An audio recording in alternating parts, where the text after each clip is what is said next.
Hey everyone, welcome aboard.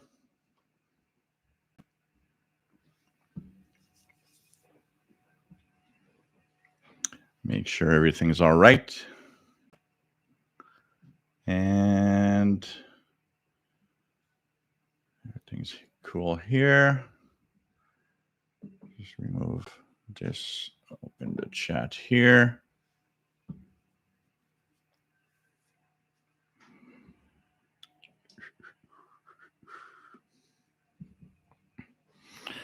Let's turn on, I've got a few radios running here. One of them is the CNG and ATS 909X2 right here. So that's one. I've got the AirSpy HF Plus Discovery on the laptop. And hope that everybody will be all right.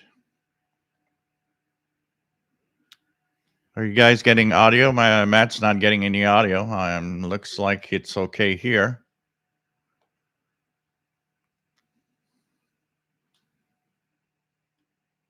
Is everybody? Yeah. Okay. So Matt, maybe something on your side so people are hearing me. And we're going to display this here. And yes, if I have a weird little different voice, comes with my major surgery that I had, major dental surgery that I had on Monday. And it was a hell of a day. And I do not wish people have to go through what I went through on Monday, because it was dang. I just was so happy when it was all over. So if you're hearing a background noise, there's the guy on the other side of the street with a powerful leaf blower that is heard here. So that's one thing. And let's position this to be max. Okay. What else do we have? Okay, everything seems okay. So we're going to start. Hello there. And here we go. So, hey, everybody, welcome aboard. This is the live shortwave radio show. We are here every week, twice a week, actually. And in this twice a week show, we have and talk about radio, of course. And this is the time where we enjoy our hobby and have a lot of fun, and hope that we are going to have more fun today. So took Wednesday off because I had major dental surgery on Monday, and I would have not been able to do a show on Wednesday. Talking more than, I did a few videos during the day on my channels, and pain started just getting in my mouth. So it was like, okay, it's time to shut up and just enjoy. So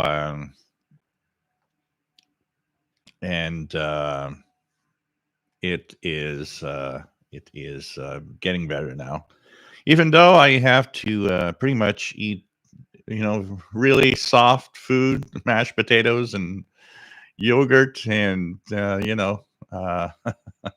stuff like that. It's pretty crazy. And so I got the fantastic afternoon of actually getting 6 tooth pulled out.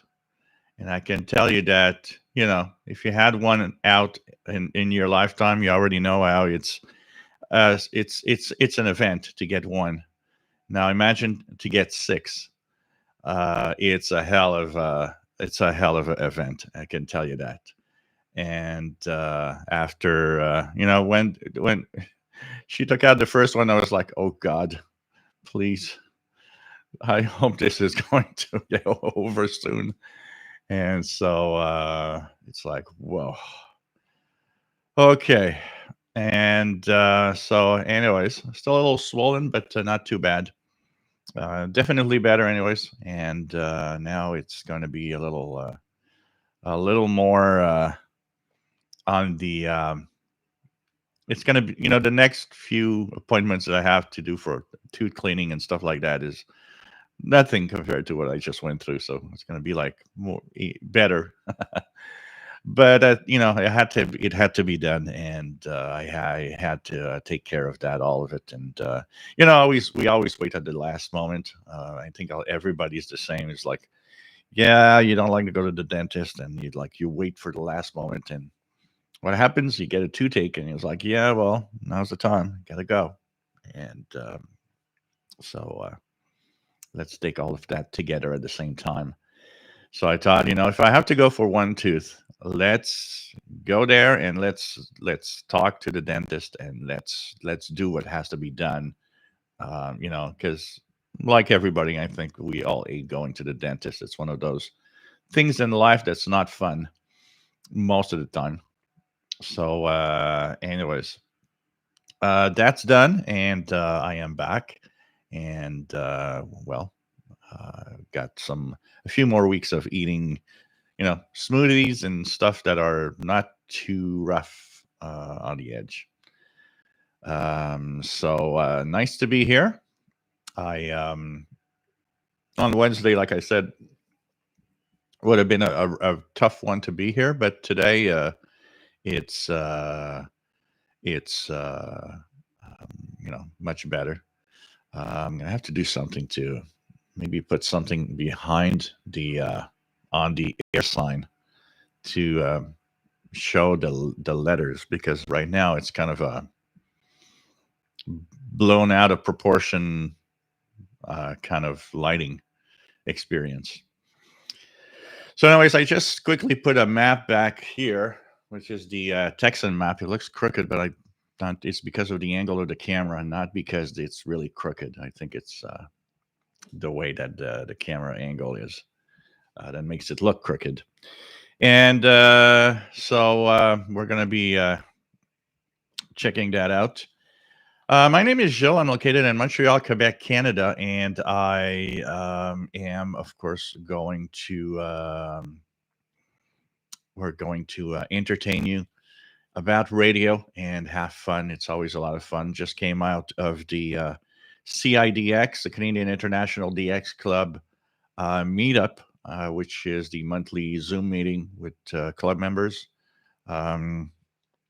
I want to say hi immediately before I forget to the email people, which are always here and have a tendency to forget.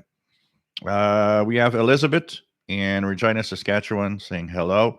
We'll be listening to the show tonight, and hope that you are having better times with that dental extraction.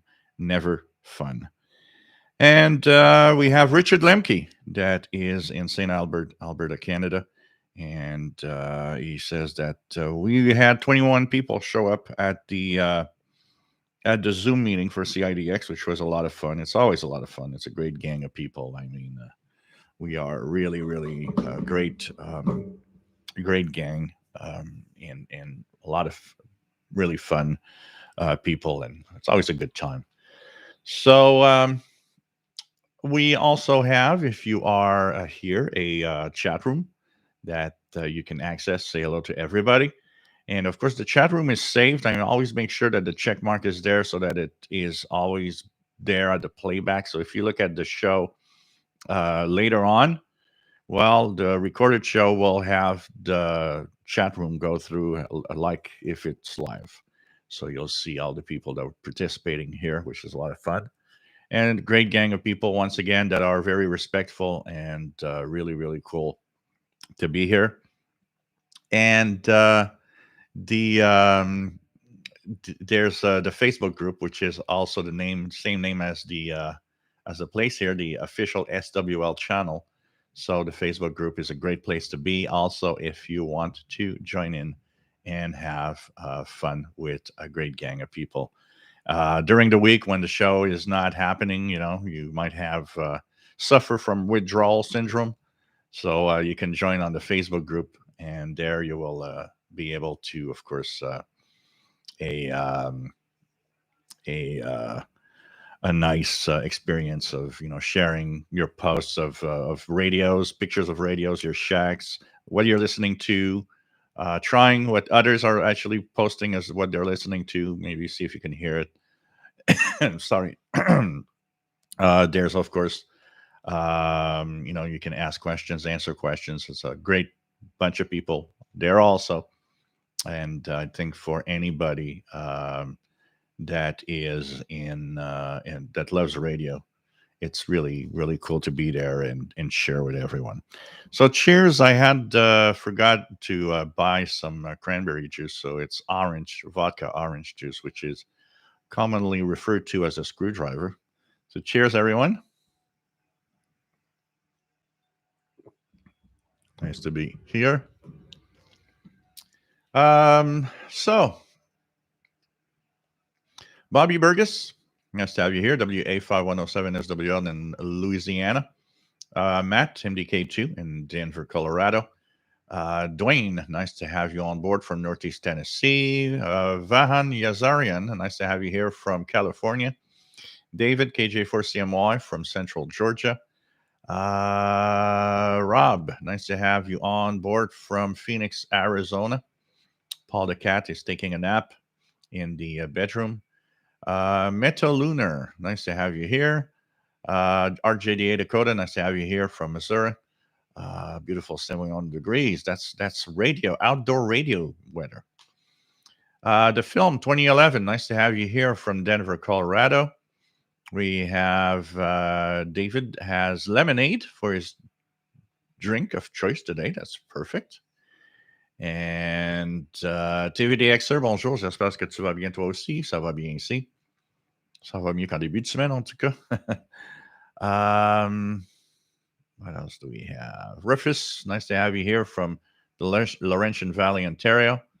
Archer's Other Crafter's Kitchen from Massachusetts. Nice to have you on board.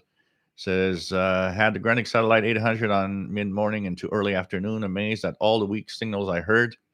There's no bad time to listen to shortwave. Oh, you got to turn it on. That's the way that you'll know what's out there.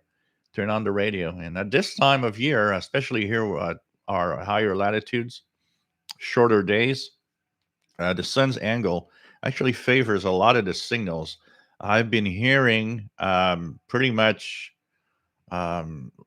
local, almost at noon, I've been hearing some 7 megahertz signals coming from Europe. Shows you that the sun's angle is actually not as effective as it is in the summer, and helps in the delay is not absorbing as much signals on the lower frequencies. So it's kind of cool. Robert Cross, nice to have you here.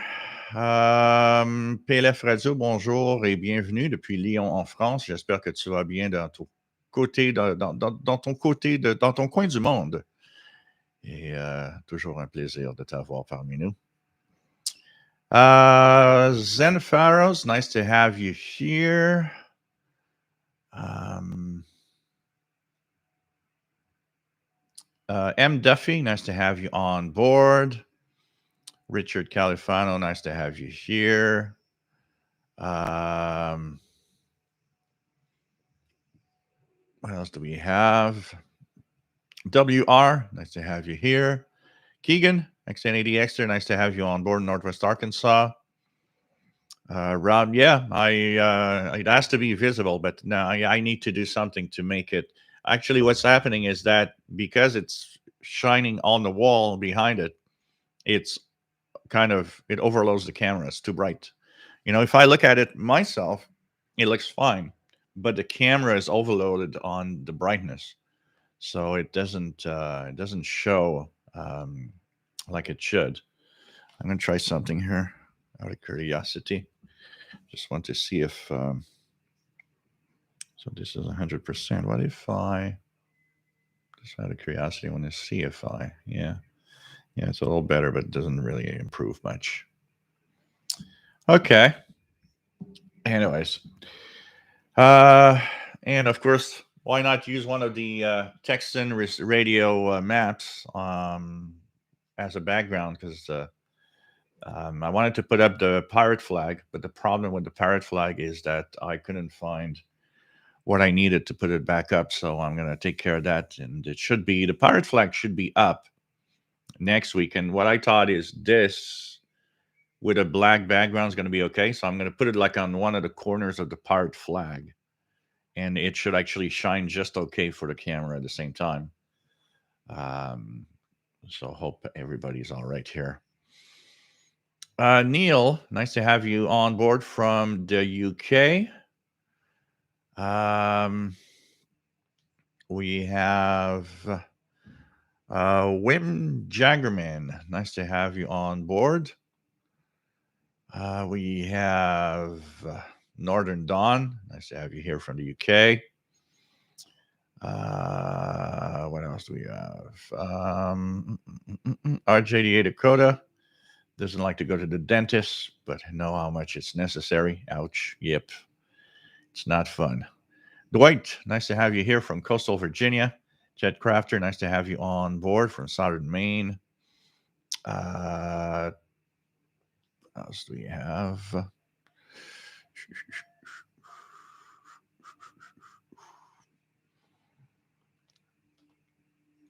Matt says that you're recovering all right. Did you have gum graft or something else? Yeah, it's like tooth extraction, like I was saying. 6 of them, which at first they thought maybe 7, but after looking carefully, they said no, 6. Thank God.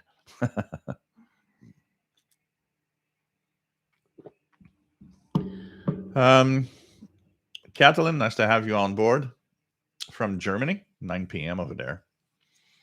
What do we have? Nah, no candy. New candy. What else do we have? Yeah, 6 is a lot.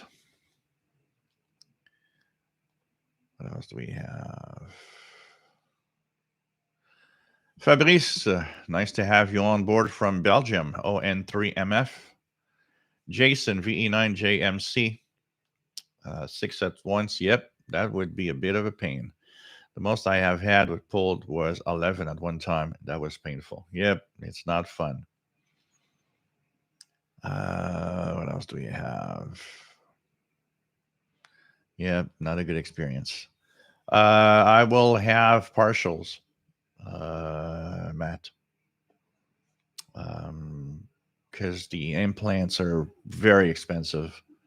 And so I'm going to have partials. And plus, implants also mean more pain when they actually start doing that. So I don't feel like going there and doing that. So partial should be okay. And since I have I just still have some real teeth, they will, clip on the teeth. So they will be very solid. Handy new, nice to have you on board. MH3007SWL. Prowl 2000, nice to have you here from Sweden. Everybody saying hello to Elizabeth.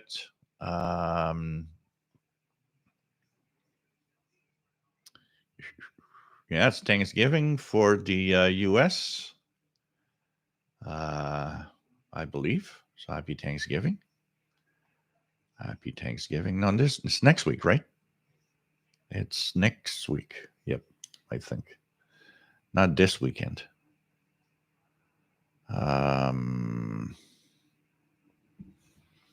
Matt says I'll wish it early. Yes, it's early. So it's next week. Next week. It's the last weekend of November, if I remember well. For the Thanksgiving. Brent, nice to have you on board from Brockville, Ontario, Canada. And nice to have you on board. Charlie, W8CFO. Nice to have you here from Columbus, Ohio. 66 years a ham, over 70 years as a shortwave listener. That's cool. Over 7 years, you must have heard a lot of stuff and a lot of things that you missed that were there in the past. And And you've heard stuff that even when I started in the early 80s, were already gone from shortwave.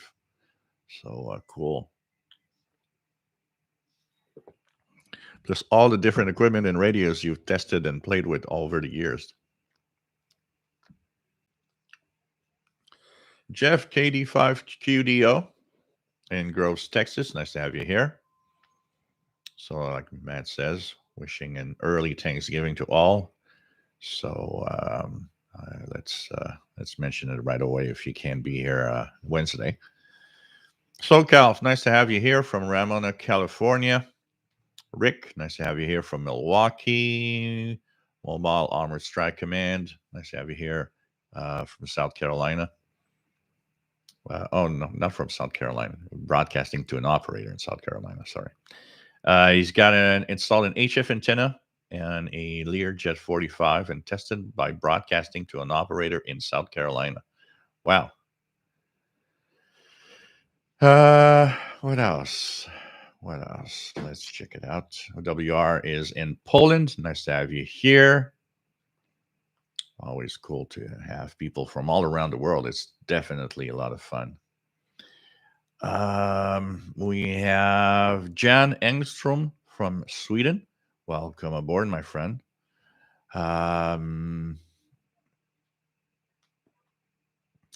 Rufus Newt, Tall Boys of Labad Blue. Tarek, nice to have you on board from Cairo, Egypt.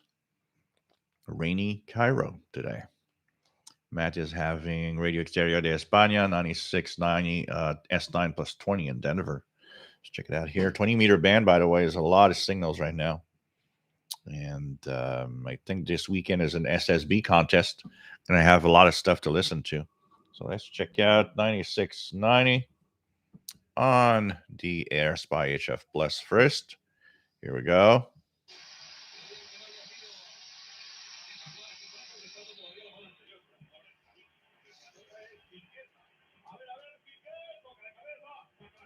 Seems some kind of sport coverage.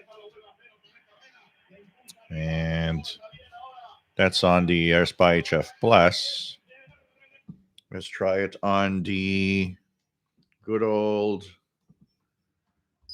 CNGN 909X2.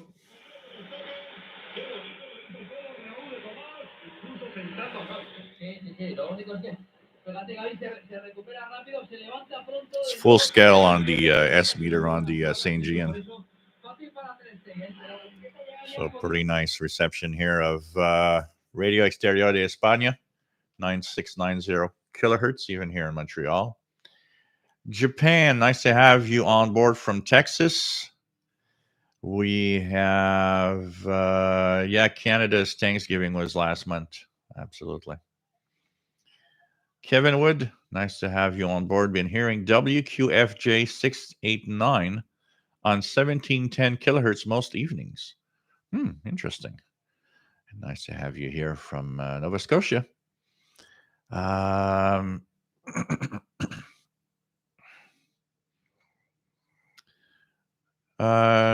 German Puerta, nice to have you here.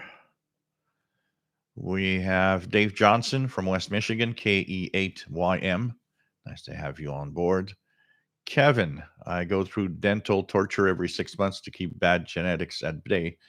It would have been funny if your dentist heard an international station broadcasting from your dental work. Yeah, it'd be like Gilligan's Island, hearing radio on some tooth filling or something.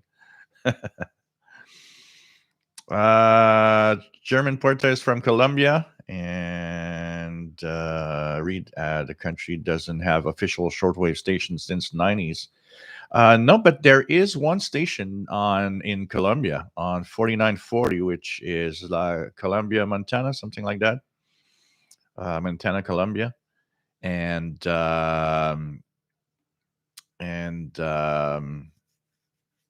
it is you probably should hear it, I would guess, where you are. We hear it here in Montreal. I hear it from time to time, just enough on 4940 kilohertz to make out the programming. But it sure isn't the days when Colombia had tons of 60-meter band stations that we could hear on. That was a lot of fun back in the days. I miss that tropical band, 60 meters, full of South American stations, and then there was the transition here. The transition was always the same, pretty much. Is that late afternoon we started to hear the Africans coming in, so you would have different African countries. I remember Chad. I remember Gabon. I remember Nigeria. I remember. Oh man, so many Mauritania. We had oh man, so many of those stations that I'm trying to remember the countries. A lot of fun, a lot of fun. Namibia, and as we went through the afternoon, Cameroon was one that I heard quite often. And then as we were going through the afternoon here local, it was getting close to midnight for Africa, and a lot of these stations would actually shut down at midnight local time there. So they'd start, shutting down, but we'd start hearing later at the afternoon and early evening Central South America coming in, and that was a lot of fun. I missed that time when there was a lot of those stations. So yeah, Brent, I could do that, but I could also, if you put something dark behind it, it also is a good thing. So if you ever displace it or place it somewhere else, you can also use put something dark behind it, and you're going to see that it's going to actually be very sharp also. Tarek getting nonstop music on 3100 kilohertz at 2015 UT. So I guess some kind of pirate station there, I would say. Keegan. Yeah, get an on the air sign. It's always fun. Japan, what I'm drinking is a screwdriver, which is vodka and orange juice. So cheers.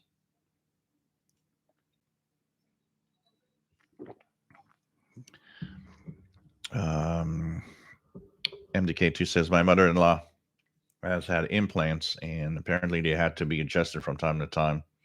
Partial sounds like a better way to go.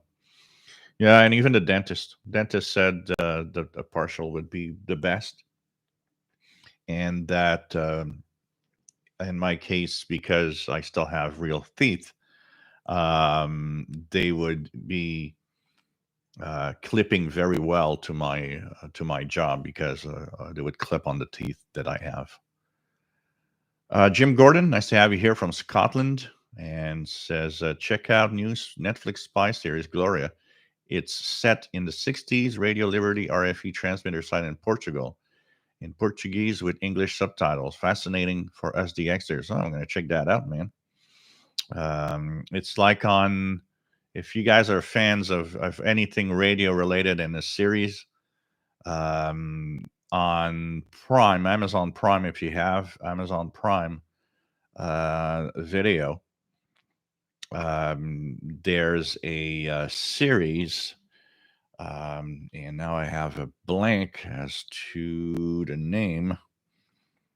I have a series that, man, what's the name? I'm sure some of you have seen it.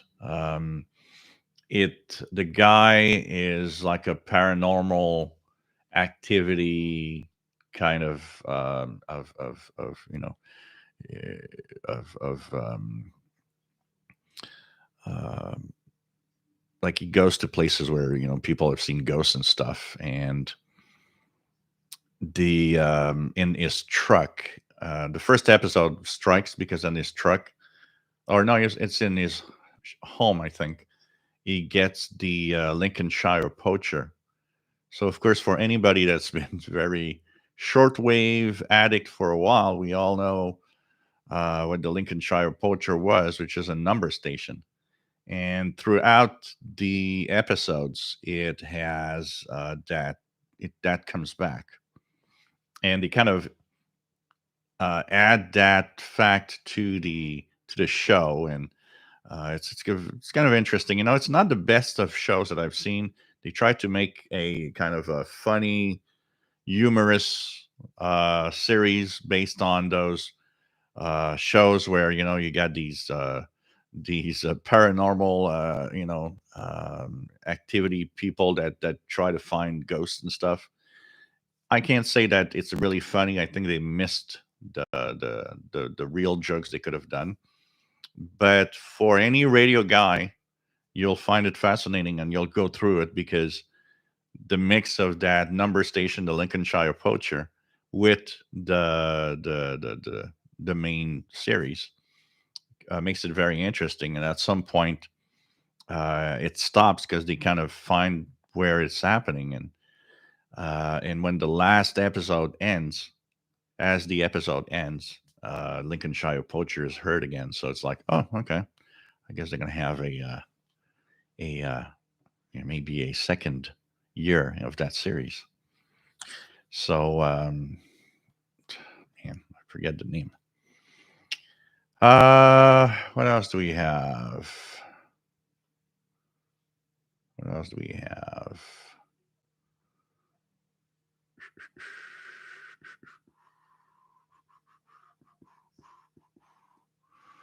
What else do we have?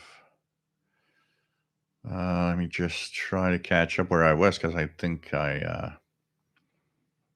missed up where I was. Here we go. Okay, so Jim Gordon. That's Spy Series Glory. I'm going to check that out.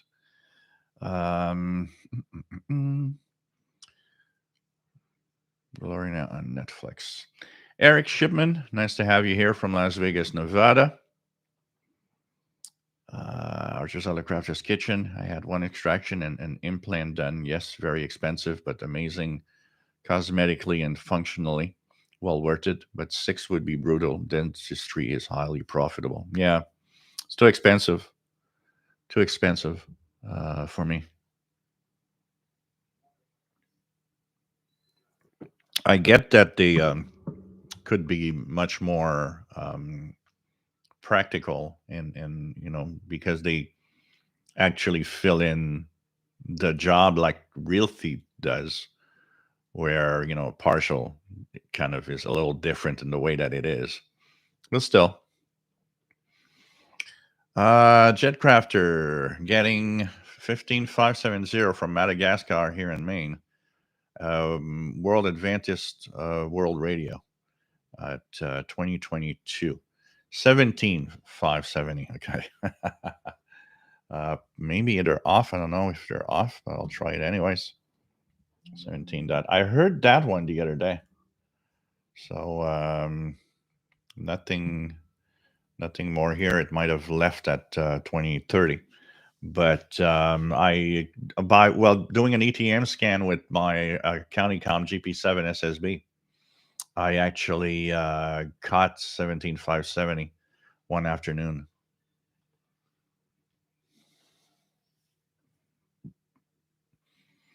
Yeah, there are suits, like if it's like you a rear molar, it's not as you can, even if you don't have it, doesn't matter much.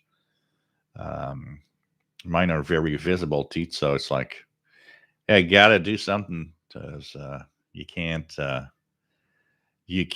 not have front teeth. That looks kind of weird.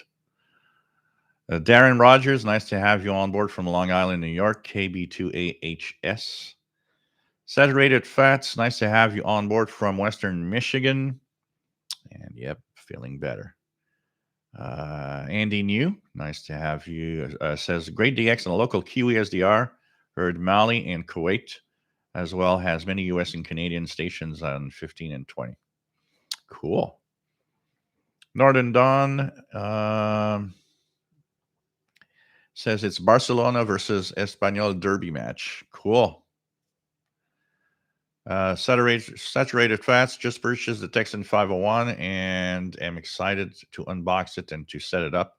I have no external antenna, but a broomstick antenna mounted by my glass slider and hope for the best. Yeah, And already with the telescopic, it's a good radio. So test that out. Test that out. I can tell you. Yes, this must be a Bulgarian DX contest. The only other contest is an EME station on 6 meters and above. So, what else do we have? Tarek, recall Caracol, Colombia. Yep. That was a strong one. Absolutely. What else do we have here? Yeah, that page, the HF Underground, has a lot of information. Absolutely on different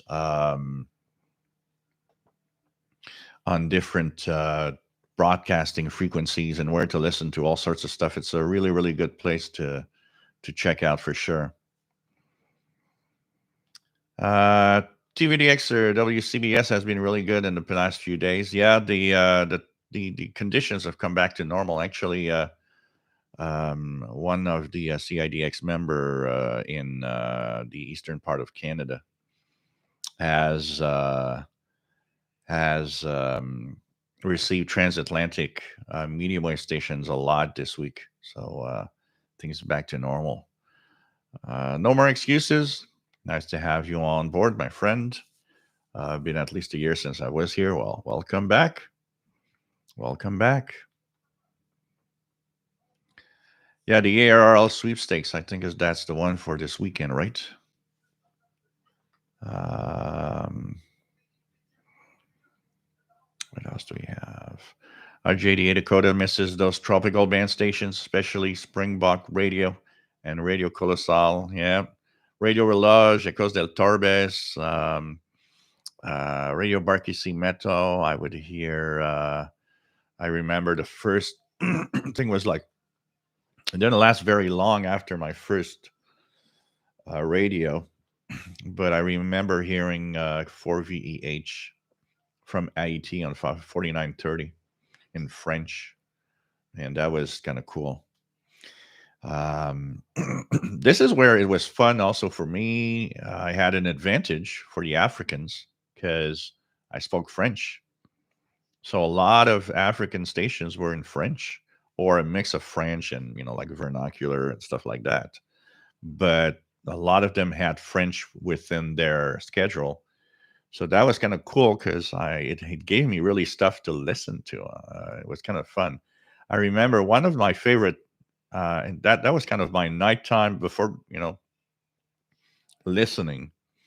When I was at the last apartment before moving here, noise floor was very low, and in the 90s there was still some African stations there, and one of them that was like clear as a bell and just so easy to listen to was Radio Nationale Tchadienne. And, there was always that odd frequency of 4904.5. And they would sign on at 0430 UT. So every night was always the same thing. I would go to bed around that time. The Kenwood 5000 where it was like on a desk near my bed. And all I would do is I turn on the radio and listen to the Radio Nationale Tchadienne for about half an hour before I'd turn off the radio and go to bed for because I would work in the morning. That's a nice memory of a certain period. And I remember it was in French. They had a call-in show where people would call in and wish a good day to your friends and family over the phone. And it was I totally remember. I even remember the national anthem of, if I'd be in a game show and they'd play the national anthem of Chad, I would be the first one to like, oh, that's Chad. I know the national anthem. There are quite a few of them actually that I know the national anthem thanks to shortwave radio, basically. So that was fun, and the reception was so good, so good. And found it sad when they left. Well, they kind of most Africans didn't actually leave. That's not the proper word. Most of the Africans, actually, what happened is simply they were on the air until their transmitters wore out. And when something broke, well, most of them didn't get it repaired because they might have not had enough money to repair it, or, and some might have started thinking, well, do we really need shortwave? One that I listened to regularly was Africa numero one, or Africa number one on Gabon. That also was one of my regulars. And they had several frequencies in the afternoon. Like what one was 15. What were the frequencies of Africa number one? 15475, I believe, is one. They had one in 17 megahertz, and they were on 9580 also. The one in the afternoon is I remember at one point being when I had the summer of Gilles. That's compared to the summer of George on Seinfeld. I had that year where I took a year just doing what I wanted, and I some of it, a lot of it was radio. I remember in the weekday afternoons they had it was like a Twilight Zone style show in French, and all of the stories were written by African, uh, people, really people that lived in Africa. So they had different countries in Africa that would send in some of those um, stories, and it was, like really like a Twilight Zone style show where it was like all sorts of, ghosts and whatever stories you want to have, paranormal activity, and I still remember one of them that I never forgot, which was a guy that was working in a beer factory, and the ending of the story was that um, while they were investigating, they found that the reason the beer was, the people liked the beer was so tasteful, and they find out in the end that it was workers were peeing in the beer bottle, and that was what was sold as beer. And I was like, okay, that's kind of an interesting story. I mean, when I heard the end, I was like, okay, I never forgot it after that. It was like, oh, okay. Okay, that was a turn of events that was kind of not expected. Uh,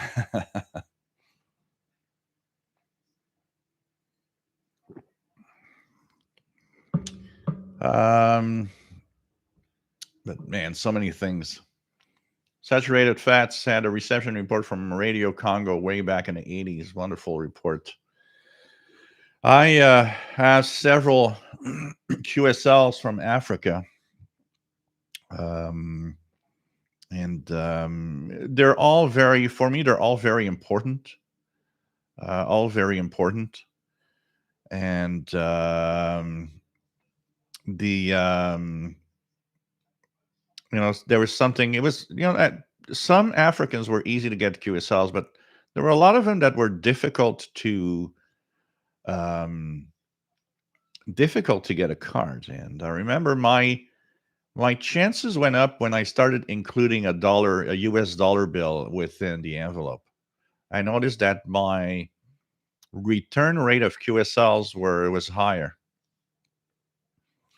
And but I've got several countries in Africa. If I'd go back in time, I would I would definitely QSL the countries that I miss, because I have better, with the equipment I have today, I would have had a better chance at receiving a lot of them. That was one thing. Um, when I really started having good equipment, the Kenwood 5000, what happened is that at that time there were already some that were actually gone from the shortwave bands, and so I mostly QSL'd. I have a few QSLs from like Radio Nigeria. For that one dates back to like 1984, something like that. But most Africa QSLs that I have were in the 90s. And I even have a couple that were done here when I moved here in the early 2000s. So, man, so much stuff back then. WR says, "What brand of vodka are you drinking?" It all depends on how I'm going to drink it. For a drink like this, I don't really care which one. The one that I have right now is um, Polar Ice, something like that. It's a Canadian vodka. I often have Iceberg, which is also another Canadian vodka, which is probably my standard go-to. Is that one that would also be and interesting and okay vodka is the Absolute vodka from Sweden. But if I am with friends and I know that we are going to have a pure vodka and nothing else, my favorite is Grey Goose from France. Definitely one of the best vodkas out there. That no questions asked. I almost always avoid the vodka from Russia. Most of them are actually no good and very crappy. Um, but Grey Goose, if somebody that wants to have real good vodka, Grey Goose from France is amazing. Absolute's not bad. Iceberg is not bad also. This one is from, I think, Newfoundland, Canada. I do try to buy my alcohol, for like a drink, since it's not super important because the taste isn't there really. It's you mix it up with other stuff. Um, the I try to buy local stuff. I try to buy I try to buy Canadian vodka, for example, because I know it will be helping in it's like helping your own country basically with the economy. So I'll buy my alcohol from Canada, whatever. I try to see what's available. There's different vodkas from Canada. It's like a gin. I have Angava gin, which is a gin made here in Quebec with the wild herbs of the northern province, like in the Arctic area. So I often try for anything that it will be okay. I try to buy local, buy anything Canadian. But for if I want to have good stuff, I will buy the good stuff wherever it comes from. So, and for example, vodka will be Grey Goose from France, which is one of the best. What else do we have? Keegan has reception with Ethan Grundig Edition Field BT radio. Reception also on the Ethan Grundig Edition satellite radio with SSB. Tarek 33100 turned out to be a Russian pirate. So that's kind of interesting. There's the one that I was talking with Sheldon yesterday that is on 3940 kilohertz and 1575 kilohertz, which seems to be some kind of Russian pirate station also.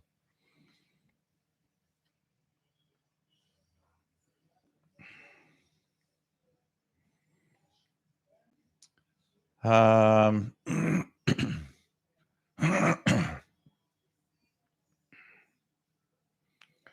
else do we have? Let me just try to go down as fast as possible.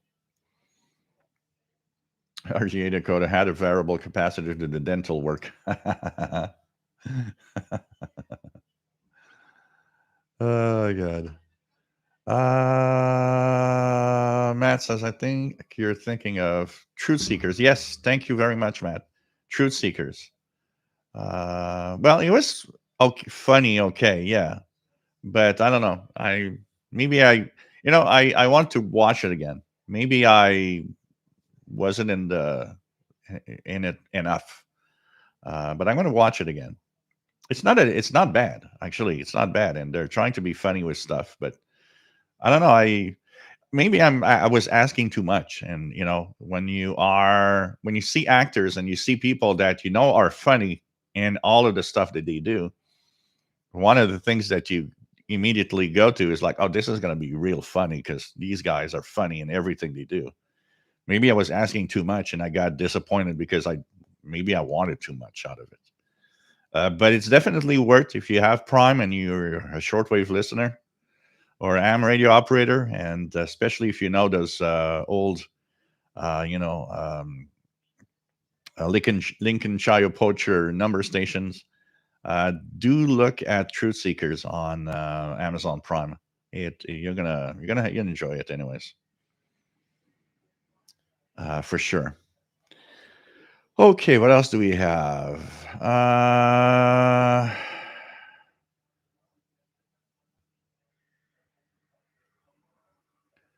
Akatsukiv. Do you listen to the radios? Absolutely, all the time, all the time. Ban everything. Grew up in a haunted house. Several people, including myself. Um,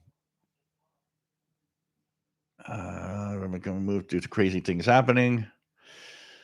Jim Gordon says Gloria is deadly serious. First episode shows a KGB agent sabotaging a shortwave transmitter at the site by shorting out the output valves. Wow.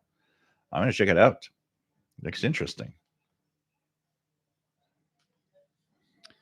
Jason Drummond, nice to have you here from Glasgow, MM6JSN.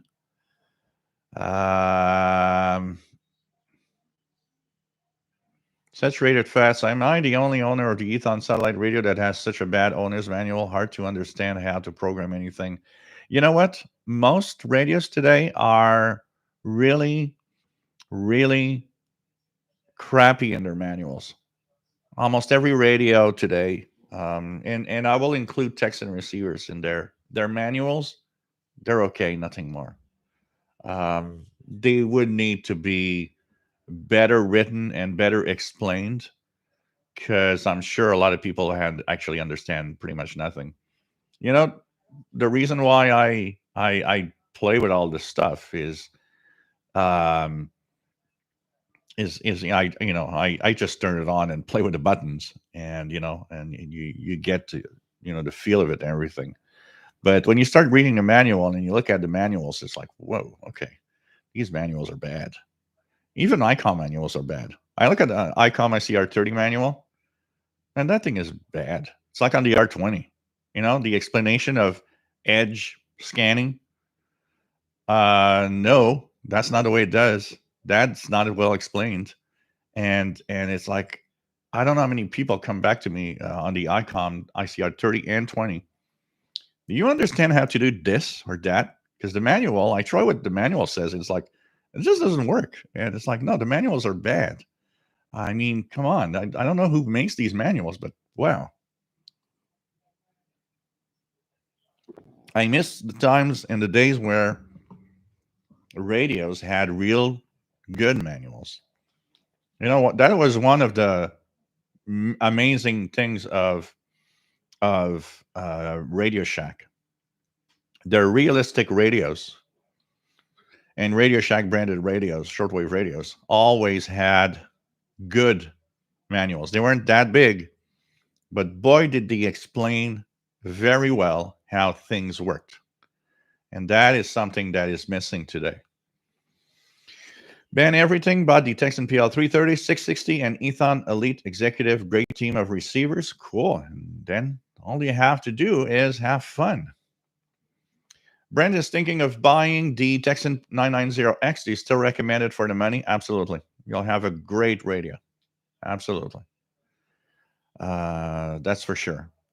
Nick Sharp, nice to see you back on the air again. Sorry to have to listen to the recording later as I'm watching the rugby between France and New Zealand. No problem, man.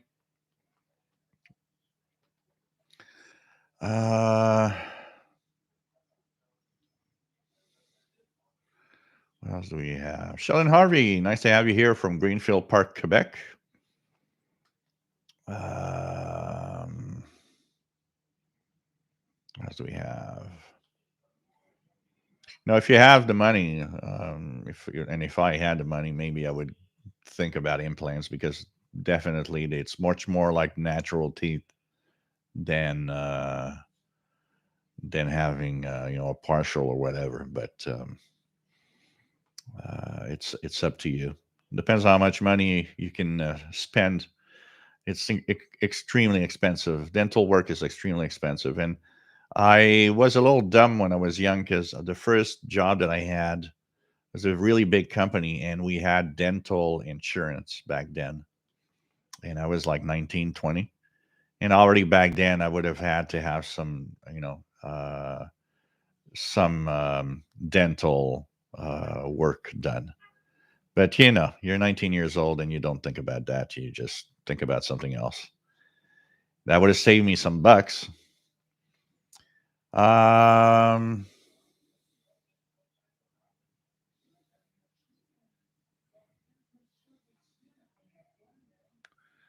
do I receive the BBC World Service in Canada on shortwave?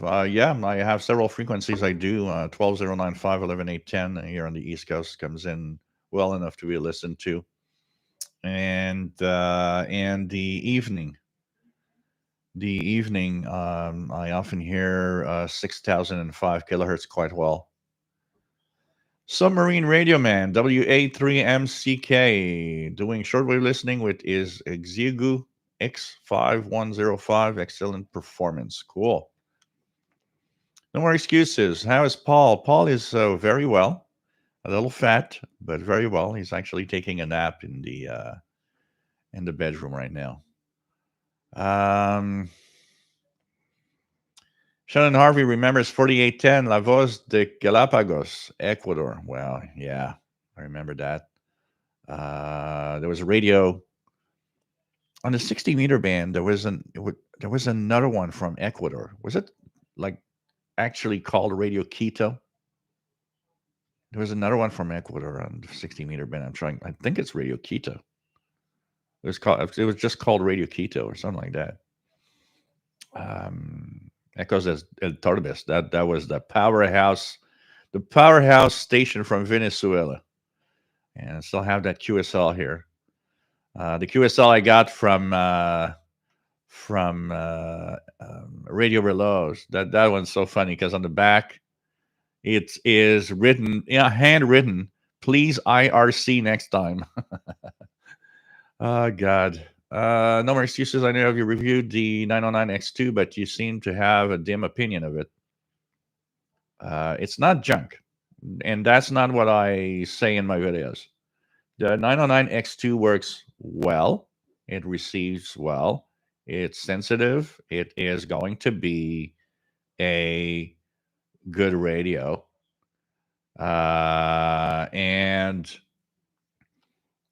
what happens is that you're going to definitely have a decent radio with it. It's just that where my ranting goes on the CNGN ITS 909X2 is that for the price you pay for that thing, there are a few flaws that you cannot excuse. The fact that it's off frequency slightly, the fact that you can't select any bandwidths on SSB. I mean, come on, you can select the bandwidth you want on AM, but you stuck the radio on one bandwidth on SSB. Who decided that? It's dumb. If there is a place that, selectable bandwidths is useful, single sideband is one of them. So, these are weird things that and you look at like, the frequency, the off frequency thing would not be a problem if they had implemented, like the Texan receivers have, the possibility of calibrating the receiver. Then it's not a problem. You just calibrate it when you use it. So it's direct on frequency when you use it. You can't. And there's that variable bandwidth thing that they're trying to pass as being a future of radio, an amazing new feature that's going to improve your listening. It's the crappiest thing I've ever seen as a advertised feature. And even they've added a dedicated switch to turn it off. It's like, okay, some engineers have no clue what shortwave's all about. PLF Radio had S06 on 5329 at 21 at UTC. Oh, it is. Maybe still there now. It's getting dark. Maybe I want to try that. 5329. Supposed to be some possible number station there.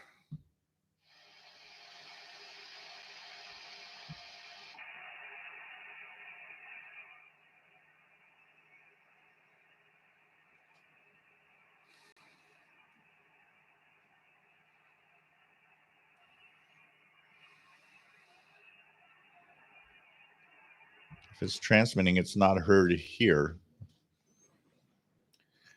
So HES is for Slavic language, and it's a Russian, I believe, a Russian number station. Ban Everything says I live too close to power lines to test long antennas here.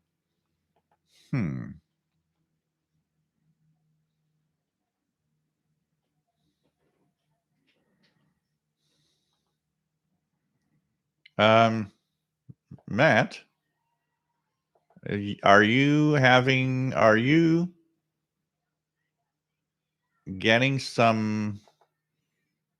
doing something with your computer or device you're using? Because you're blocking Jason Drummond messages all the time. And it shouldn't be blocked. So Matt, if you can just check out, I think you've I don't know if you're using a portable device. You're kind of blocking Jason Drummond all the time.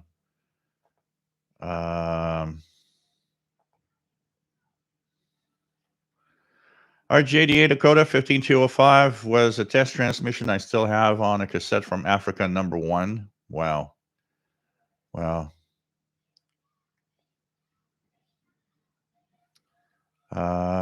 Francis asked a question. Francis Moore, I have bought a ICOM IC R8500 on eBay, mint condition. Can you recommend an indoor antenna that would be suitable, as it's a problem getting a setup outside? First of all, you'll need two antennas on the 8500. So you'll need one for the HF from the low long wave to shortwave portion. I would recommend, for an indoor antenna, use an MLA30 loop. It should work very well. And for the 30 megahertz up to the 2000 megahertz that it covers, you will need a different antenna. There you can get, maybe a mobile. If it's stuck indoors, maybe one of those mobile verticals.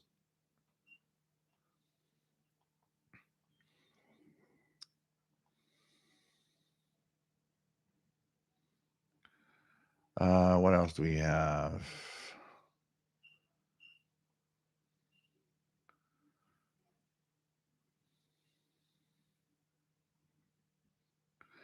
Mike, well, it's not a movie about shortwave, but it's a series, Truth Seekers, and it mixes in the Lincolnshire Poacher number station with their paranormal activity stuff.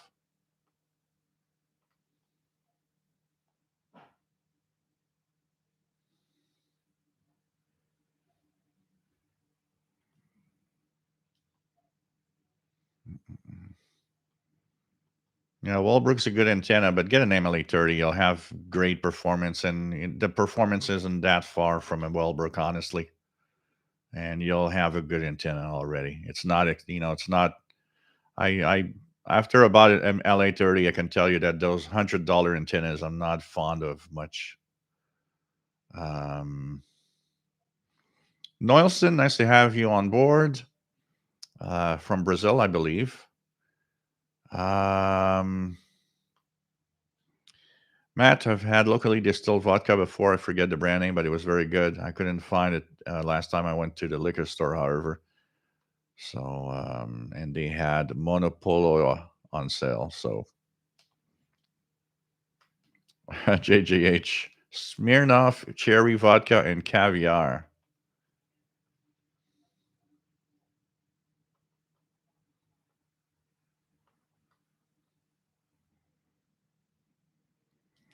No, I don't like thing like bourbon or bourbon or any bourbon or rye or stuff like that. I don't like. I don't like. It's too harsh for me. These are the kind of things I try to avoid. Um, honestly. Uh, David KJ4C. David EA3IEK from Barcelona. Nice to have you on board from Spain. And nice to have you on board. Jim Gordon has patriotic Scott. I try to support my country by drinking, guess what, kind of whiskey. We also have a Scottish brewery, Brewdog, whose beers have become very popular through the UK. It's funny because it is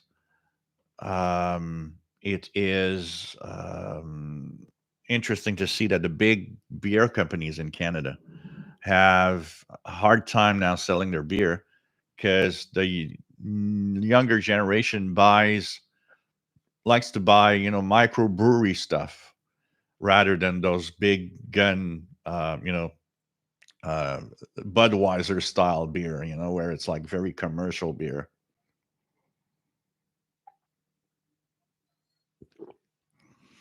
Zenfaro is not only following along with the FRG7, but also with Hudson Valley Distillers Chancellor Bourbon on the rocks. Cool. What else do we have? Hey, Skip and 2EI, nice to have you on board from South Jersey. Nice to have you also. I see you on the CIDX monthly meeting. Sanfaro says, I found that the MLA30 Plus works better with the SDR Play Duo if the MLA30's bias T is left out and the SDR Play bias T is used. It was easier to figure out by turning off the AGC on the Duo. Yeah, because one of the things that's very important on the bias T of the SDR of the MLA30 is that the bias T is quiet, but it's as quiet as the power supply you're going to use with it. If you use a noisy power supply, what's going to happen is you're going to have a noisy antenna. So probably what happens is that the bias T from the SDR Play for you is a much quieter source of power. No more excuses about the J401 Prunus to use as a recorder. Amazing uses that. Cool. Angpar, nice to have you on board.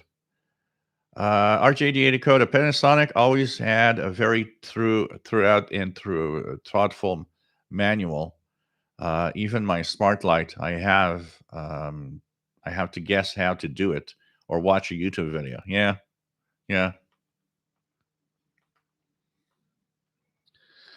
What else do we have? Artist Autocrat's Kitchen Realistic DX200 has a fantastic manual, perfect for beginners to get going in the hobby. You know what? That is what happened with my and I'm glad about one thing. The DX100 that I got when I was in 1982 as my first radio. Honestly, today, I know that it's a crappy radio, but one of the things that was a big help was the fact that the manual was made for beginning shortwave listening. It was taking you by the hand and actually showing you and telling you what shortwave was all about. It was telling you where it had the frequency ranges of here you can listen to aeronautical stuff. Here's maritime stuff. These are the amateur radio bands. These are international broadcast bands. And it explained it enough, even though the manual was simple.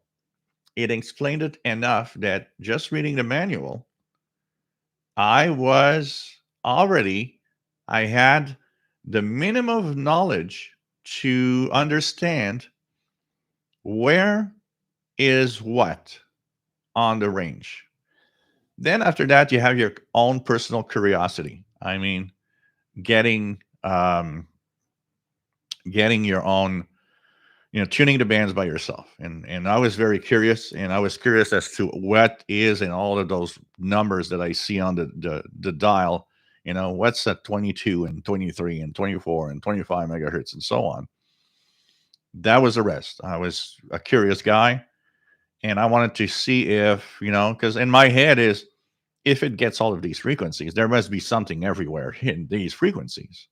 And of course, definitely, as you tune regularly, there's stuff everywhere on the shortwave bands, but it has to be done regularly. You have to, one of the things that I tell people sometimes, because they're, I got, last time was maybe 6 months ago, but somebody told me, I hear nothing between 22 and 24 or 25 megahertz. Is there really something to listen to in there, the 22, 23, 24 megahertz range? And yes, there are. There's some stuff. There are some marine bands. There are some utility bands. There's some aeronautical stuff. There is still some signals in there, and there are also all sorts of weirdness of signals of you don't really know what it is mixed in all of it. Um, the reason why I might not hear anything is if the solar activity is very low. Maybe it's just not propagating because it's a high frequency range. But tune regularly. And I remember that viewer came back to me maybe 2 months after I had suggested that he scan it at least once a week, and to keep at it, scan it at least once a week. And maybe 2 months later, he says, "Hey, I heard this and that and that and that." It's like, you were right. You have to be patient and tune around and check out. And it's definitely that. But the manuals for the realistic are fantastic, and I probably had already enough knowledge, basic knowledge, even though I was far from knowing whatever shortwave was. But the basic knowledge it gave me in that manual really helped me from the start to know where you listen to stuff, what's what's where on the bands, where is it if I want to listen to that. And of course, you don't know about that. And today, still some radios have that. The Ethon receivers, I think, have that. They always throw in that list of frequencies with stations on shortwave, and of course, it's like a list that's 5 years old, and it's like no, almost none of these stations still broadcast on those frequencies. Um, and of course, the realistic 100 DX100, I remember, had the um had the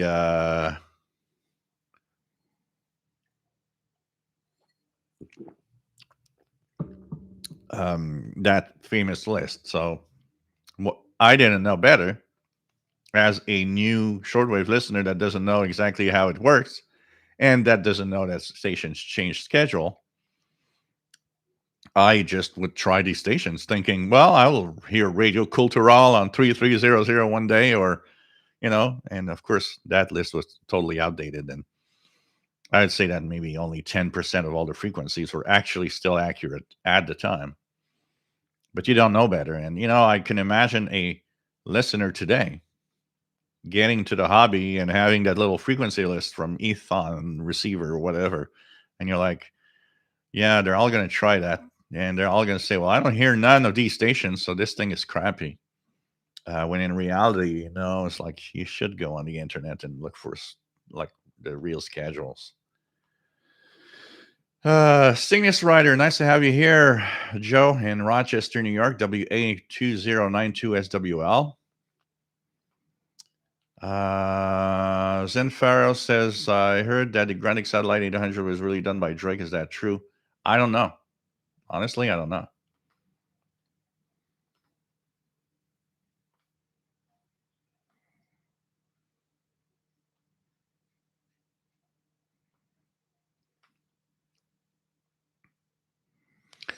Yeah, we're kind of all a little fat. Well, not all, but I am at least. Cygnus Rider says, glad there's a show today. Glad you're feeling better. Thank you very much. Um,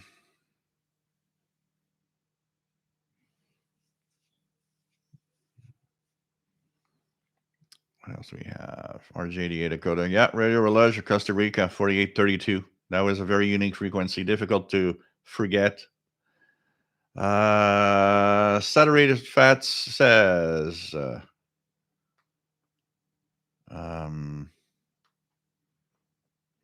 did I miss? I missed something here.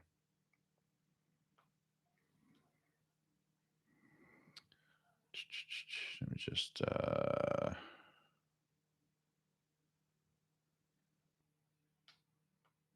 what else we have?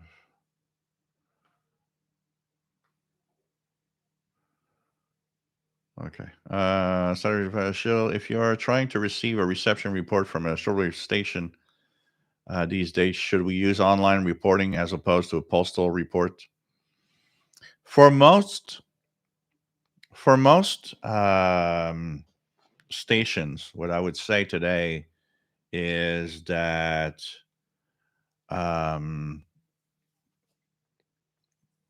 I would probably use email because it's the easier way. It's cost effective because it doesn't cost a lot of money. And there's more chance that the station will get that letter anyways by email than it is by good old snail mail. I would, there are stations that still the only way to send a report is postal, but I would use either their online forms if they have one, or just find an email and send it through email. And also because a lot of stations today are now EQSLing. So by email, you'll get that EQSL in a couple of days and you'll be happy. But personally, I would use email for most stations today.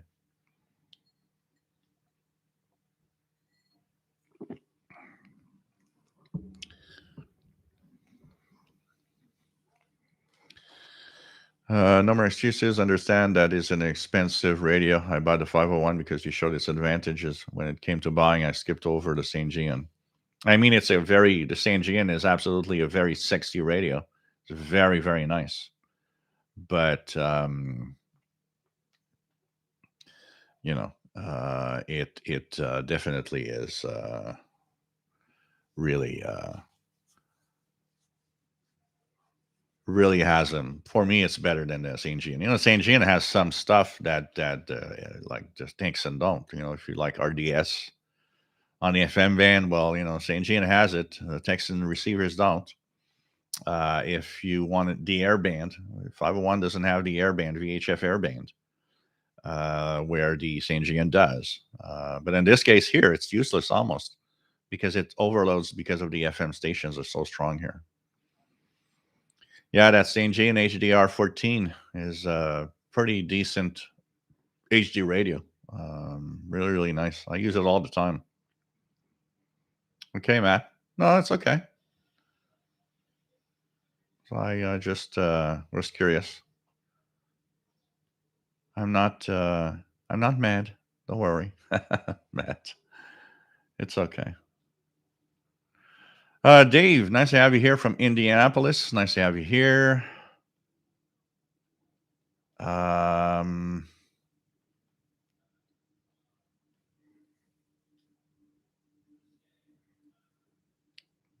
Okay, no problem. Maybe I didn't see it, or I was like, it's okay.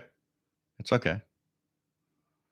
Saturated Fats says, thanks, John. Like so many others with a very limited access to outside antennas, I'll report to you my reception results on my new Texan H501 signal. Yeah, the whip, and the real antenna are pretty good, honestly, already. So a lot of people use the MLA 30 indoors and have really, really good performance with it. Absolutely.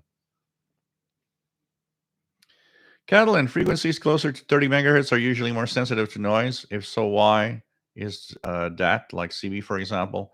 Actually, the in general, and it is not a rule because it could be different. There's all so many things that can make it different, and that rule might not work.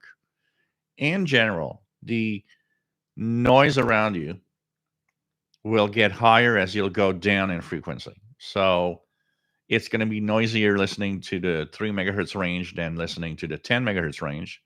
And it'll be noisier at 10 than at 20. And usually, as you move up, there's a trend of the noise level going down slightly. And the higher you go in frequency, the lower the noise. But it's not always true. There could be some device or something that makes that rule not a rule. There could be as much noise at 27 megahertz than it is at 10 or at 3, depending on what type of device or what's causing the interference, honestly. Um, it's really, it has a lot to do also with the oscillators and all the way that the electronic equipment works. A lot of that creates noise, but at lower HF levels and tend to actually not have a lot of spurious, noise emissions when you get high in the high VHF, UHF range, where it gets quieter. But it all depends on what is causing the noise around you, and that's for sure. Because there are some broadband noise sources that just wash out the whole 30 megahertz spectrum. That's for sure. Marcel, nice to have you here from Amsterdam in the Netherlands.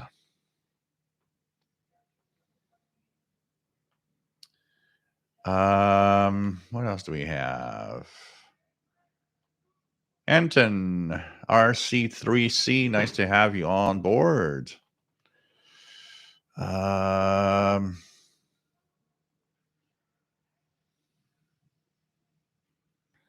Victor Coco, there are many brewery vets inside bars today. Yep, true. There's a lot of there's a place not far from here. I went twice before the pandemic. A friend of mine has um, shown me that place, which isn't that far from here. It's in a place called Little Italy here in Montreal, and it's not very far from here. And they have, I think they have 50 different beers on tap, and a lot. So a lot of them from the province, but they have their own stuff also brewed there. I need to.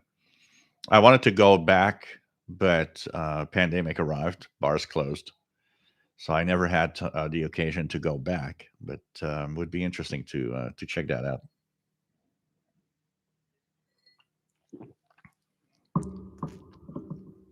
Art Dodd, nice to have you here from New Jersey, K2ADC. Arthur's Crafters Kitchen, Panasonic RF2200 is also a great manual. And the shortwave guide that came with it, I read over and over again. I would do the same thing. No more excuses. I did extensive research, mainly with gel examination of all new Texan radios. I chose 501 because after taking in at least 100 videos from around the world, the 501 ruled.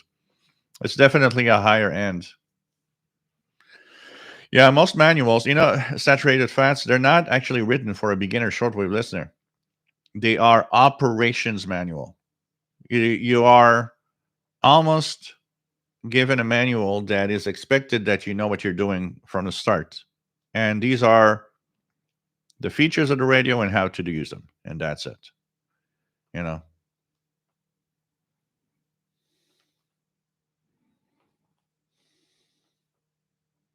Jeff Williams, nice to have you on board from Cornwall in the UK. Matt, the Texan PL600 that got me into this hobby had a good intro into shortwave section. It broke down the bands and said which ones were active and day and night. Oversimplified, but a good start. I don't remember the PL600 manual when I got it, but they're not all bad.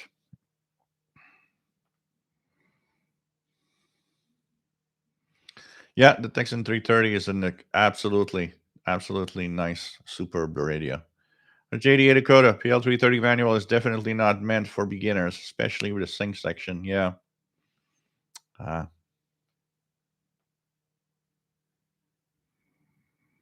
Two Rock Tim. After using both, I prefer radio over the SDR. Yeah, but I think what the problem is you haven't chosen the good SDR that really needs to be working well. You chose SDRs, unfortunately, that weren't the best that you could have that really work well. Because if you have had gone to an SDR Play RSP1A for us as your first SDR, you'd be happy with it. You'd be there's no, you don't there's no weird drivers to play with. Um, there's no offset to put to listen to something or not, or they're overcomplicated on these these like other ISDRs if you want. But it's also a thing of maybe you like standard radios better also, and that's the case for a lot of people. A lot of people just like a nice portable, and that's it.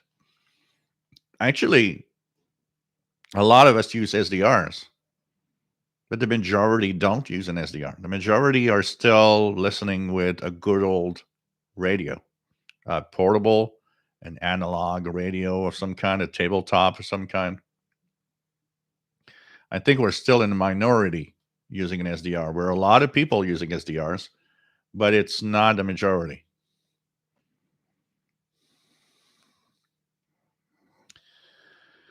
ChemX E76, nice to have you here from West Michigan. And so, yeah, getting better, getting better. SDRs are different from good old radios with a tuning wheel, and I think that's something you have to understand.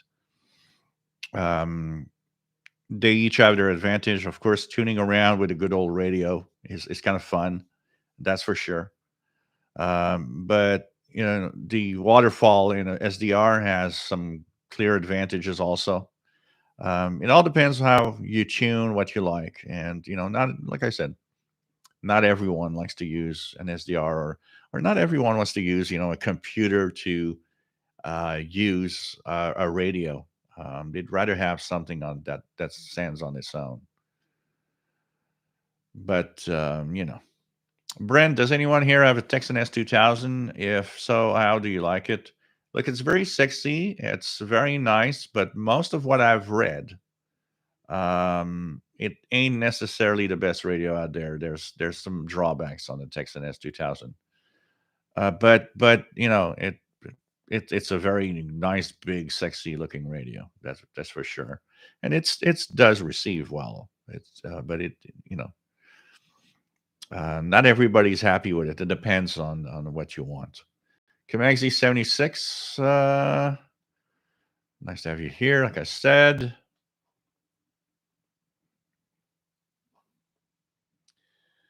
Um,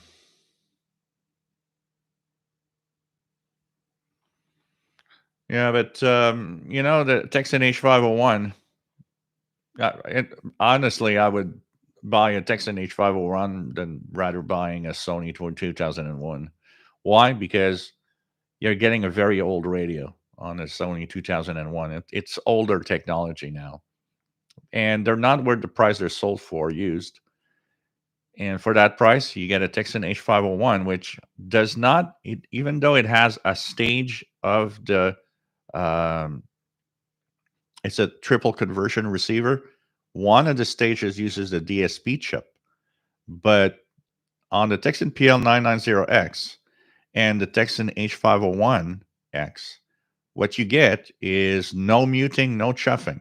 The tuning stage does not have the DSP in it, and the tuning stage is like an analog radio. So they are as good and even better because they're modern technology, have much more precision in tuning on the H501 or 990X than on the old Sony 2001. And I mean, the Sony 2001 in its own is, it's a good radio. It's one of those, it was like the standard of portables. If you want to know how radio works well, the Sony 2001 or 2010, because depending on where it was sold, is it 2010 or 2001D? It's definitely a great portable. It's one of the greatest portables ever made. Um, but for the price that it's sold, used, get a Texan H501. Yeah, it's going to be the same price. You're going to have a new radio, brand new, much more precision and tuning. And I'll say it. I know not everybody agrees, but I'll say it. Sync detection is overhyped, personally. Terry Cash, consider it more of a base radio because it is pretty big. Also have the Elite Executive. The only thing about it is the soft mute. Yeah, soft mute is a big problem on the modern radios. And I have a hard time understanding that they can't fix that and remove that. Dave has Radio France on 5960. 5960. So I'm going to check the schedules here. And so if we look at the frequency, F5960. Yep, 20 to 22 UT to West Africa in French. Let me check out if I hear it here. 5.950. And I will say that I hear there is something there, definitely.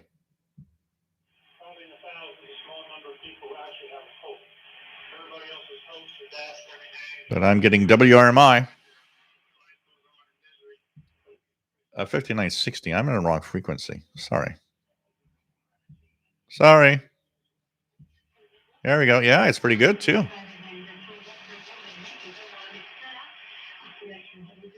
Thank you for making me discover a new frequency for Radio France that will be a nice, easy frequency for me. That's what I like about the new schedule seasons. The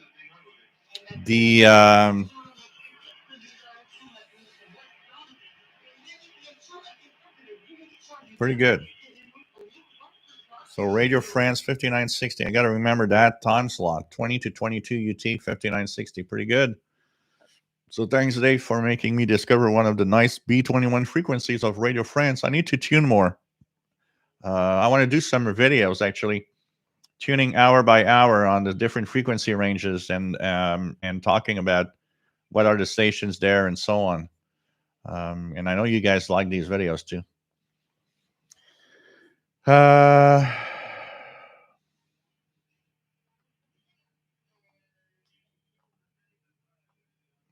Oh, it's absolutely no more excuses. It's absolutely one of the top portables ever made.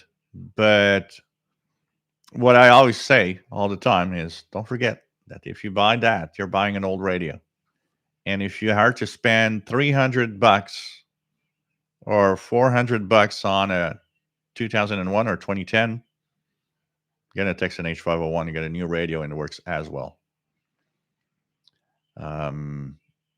There's no sense and no excuse in why would you pay such a high price for an old radio? It's nonsense. Hang power, the shortwave rigs need to be grounded like ham rigs. Does it help with signal? In portables, you don't really ground any portables. If most of the grounding that can happen would be if you'd use a tabletop model, maybe.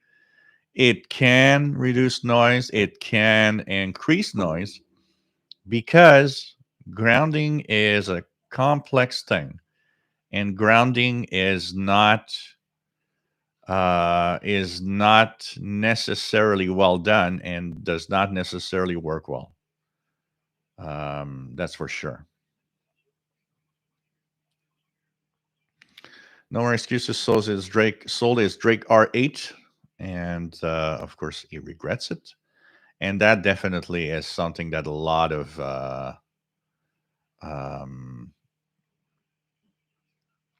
selling old radios is something that you don't compare the 501 to a Drake R8 because Drake R8 is a high-end tabletop, but the 501 is great and is going to perform very well. One thing for sure is that the 501 will receive any signal that Drake gets. It's just that sometimes the gymnastics of electronics, as I call them, and certain very strong signals and stuff like that is something that might, be give an edge to the Drake because of its extensive and more advanced electronics in receiver technology.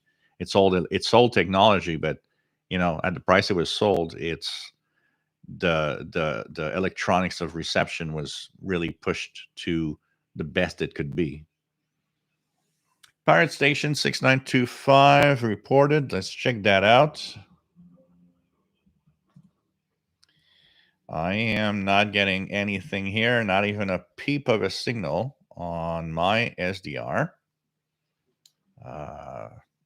Shelly, nice to have you here from South Central Pennsylvania. Glenn, nice to have you here from Milwaukee. Always nice to have you on board. KB9IN. John Beckham, nice to have you here from Northeast Florida. Carl Icon. Yeah, wavelength. Well, like everything, medium wave, long wave, short wave. The lower you go in frequency, the longer the wavelength. Jeff King, nice to have you here from Jacksonville, Florida.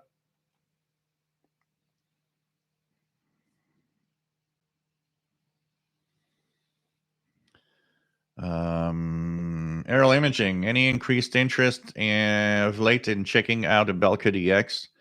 Yeah, I should check that out. Maybe. There's definitely something that I should check out. Maybe a Belka or play around with that. I'll. For now, I'm kind of a little on a pause of radio purchases because the dental work is costing a fortune. So I'm having a little pause in purchasing radios, but yeah, definitely we'll have more stuff like that. And check out the Belka might be an interesting one that I would purchase. I believe you have a specific place to buy a Belka. I don't know if eBay. Not sure eBay is the best place. What else do we have? RGD decoder is hearing music on 6925 upper sideband. Angpar, the antenna that comes stock on the portables like PL330 any good, or is an external antenna better? An external antenna is always better. And but a portable is designed to maximize the use of its telescopic. So it works very well already on telescopic. But yes, an outdoor antenna does improve. It will give you more signals. John Beckham, Radio Spain has left the air as of I haven't heard broadcasting on 17855 as of late. 17855 is not used anymore. It's 9690 you have to tune. 9690 is the new frequency for the winter on the new B21 schedules. Because 17855 in the dead of winter is not going to make it to North America. So 9690 is the frequency you want to tune now for North America. You're going to get it there. And we actually received it earlier. It was on the air with some soccer. So 9690, that's where you need to listen.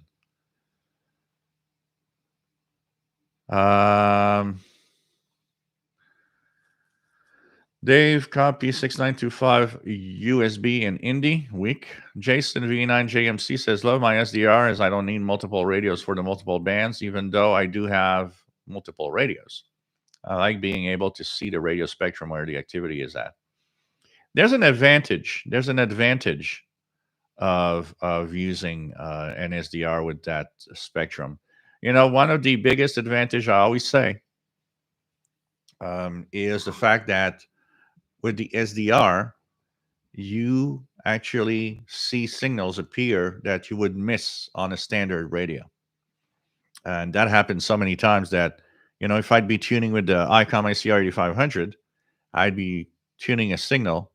I might not be seeing um, that somewhere above or below where I'm listening, something just appeared and some signal is there.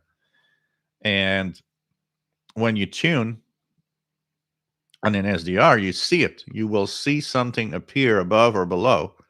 So I often have a couple of megahertz on my SDR so I can see what's happening, 1 or 2 megahertz above and below where I'm tuned.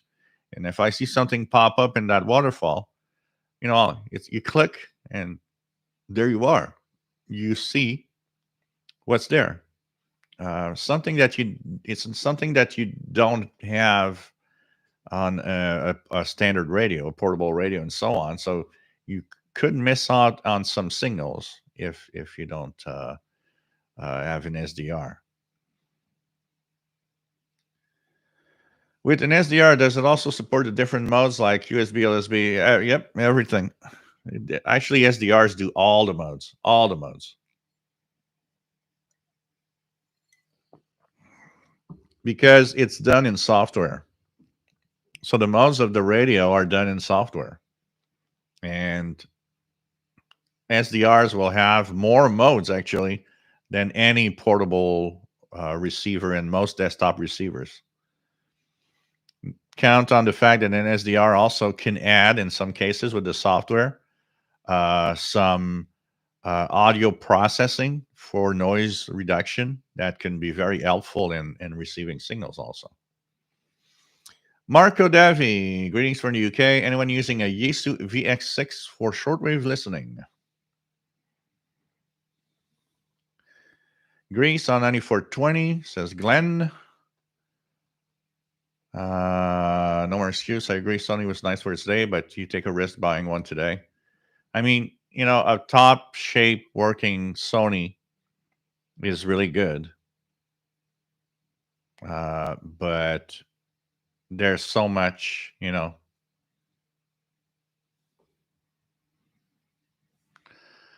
An SDR is more difficult for a lot of people to use than a standard radio. Although it depends on the radio you buy, because today's receivers, man, they are complex little beasts. But for most people, the learning curve is higher on an SDR because the software, you have to master the software that you use to control the radio, and that there's a lot more features and a lot more stuff.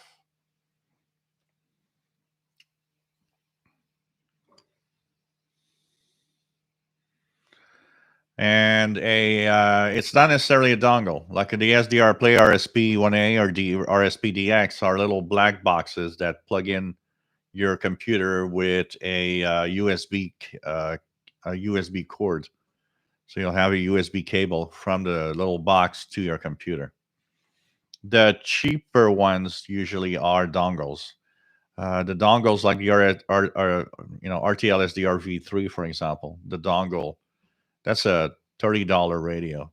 That does get shortwave and all, but that's a dongle. But those are the cheaper ones, and I would avoid those. Anything that is a dongle for SDR, I would avoid because they are in general inferior to the SDR Play devices or stuff like that.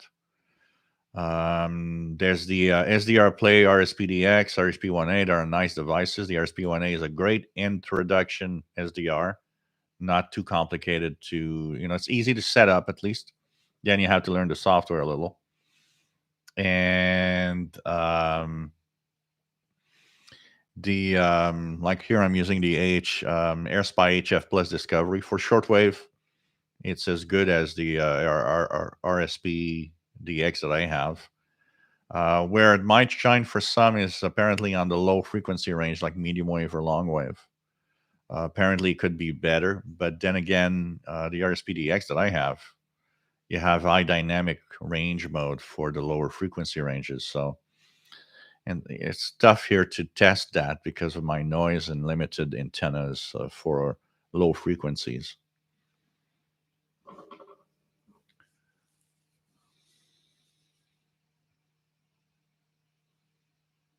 What else do we have? What else do we have? Let me check it out here.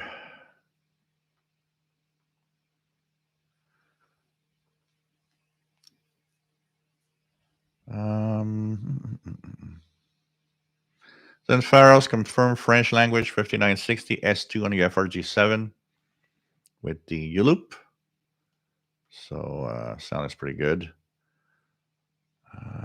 Yeah, and a lot of older radios, 0 like 0 says, a lot of, not just a Sony, but a lot of older radios. You got to think about it because some of them, a lot of them need to have, capacitors replaced. So, Zenfaros, a good sync detector is a good thing once in a while. It's going to be mostly for situations where you are digging a signal out of mess, but not for a signal clean enough for program listening. Hank Power, what's the goal? SDR dongle. Don't buy a dongle. Buy the RSP1A. Go direct to the SDR Play RSP1A. What is Ali Crafter's Kitchen? Glad I paid what I did for on my Sony 2010 before prices skyrocketed a few years ago. If I was looking for one now, a new higher end Texan would be a much better choice. Yeah, the prices have gone too crazy now. It's not worth it to buy old technology anymore at all. It's just way too expensive for what they are now.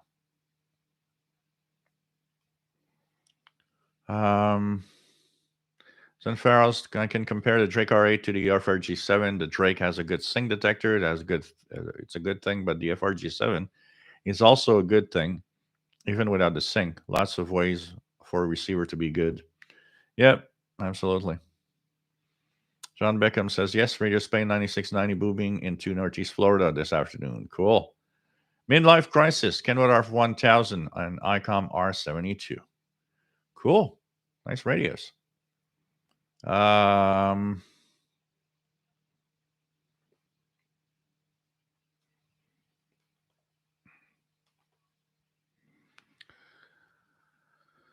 else do we have? Yeah, it's a Belarusian website for the Belka DX thing. The reason I don't do too much on like the Belka stuff and the even the Malachite, the Russian Malachite thing is I find it way too kind of uninteresting to purchase $100 stuff and being told that you'll get it somewhere in 8 months and it's kind of that turns me off honestly for radio listening. And I'd rather buy something more mainstream, for sure.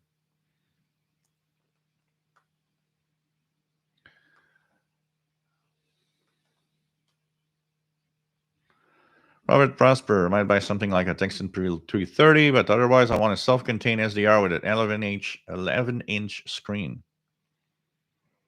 You can relatively do a pretty self-contained thing like that if you would buy a a tablet PC and then get, for example, the AirSpy HF Plus Discovery, which is very thin and very small. You would get yourself there a very portable SDR, honestly, because that would be just a tablet in a very small device that you could easily clip to the tablet somehow. That would be really a self-contained SDR, pretty much, without any problem.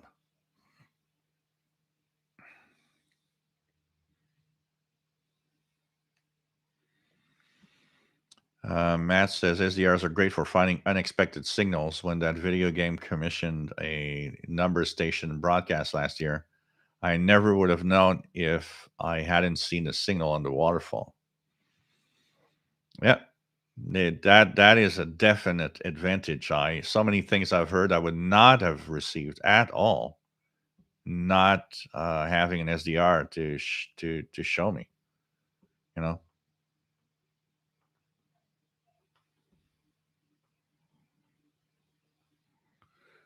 know, Keegan says closest thing to an SDR is the is Dad's W9JEF's ICOM IC 7300.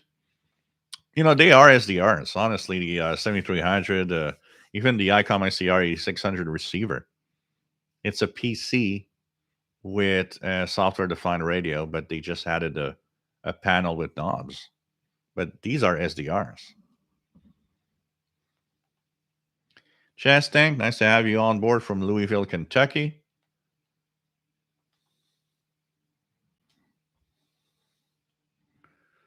That says, yes, anyone interested in trying to listen to DRM signals would be well advised to get a SDR. Many are cheaper than any rig that is capable of SDR, of DRM decoding. Absolutely. Absolutely. Douglas Perry, nice to have you here. Um, Darren Rogers, do SDRs have memory channels to store the frequency you're listening to, like on the scanners and so on? Absolutely. It's all done in software. Everything is done in software. Think about just, if you want a quick answer to what the SDR is, the SDR itself, a little box, is the radio. And all that is done at the computer level. The software you will use gives you the capabilities of the radio. So it's the software and the computer that are going to have the memories.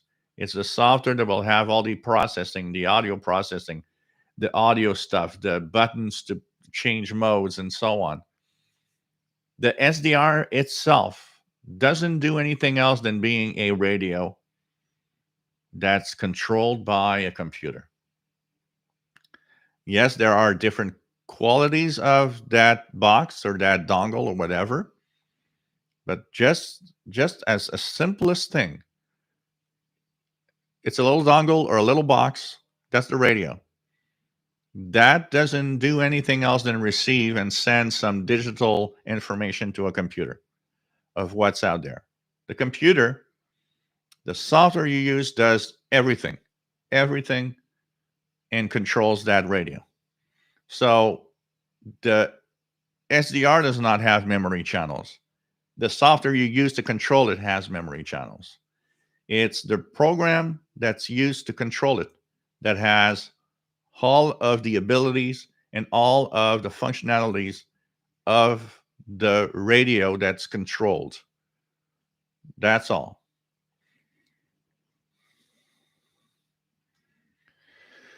Um, Ricardo, nice to have you on board from Portugal. And what else do we have? Marco Davi, Radio Romania, coming in well in the UK. Aerial imaging, but the software will not take over control of the radio. The tuning needs to be done with the radio itself. It's just outputs the IQ data. So for the Belka, probably we're talking here.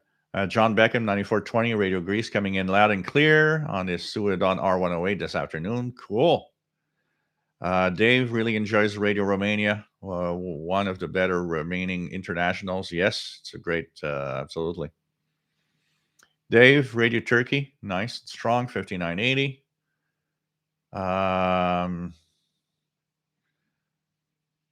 Aerial imaging, Belka isn't on that long wait anymore. So okay, I'm gonna check it out. I'll check it out. I'm gonna take a look at it. Could be a nice add to my collection of radios for sure. Gabrielle, nice to have you here from Southeast Italy.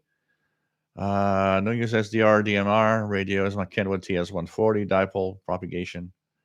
That's great. That is absolutely great.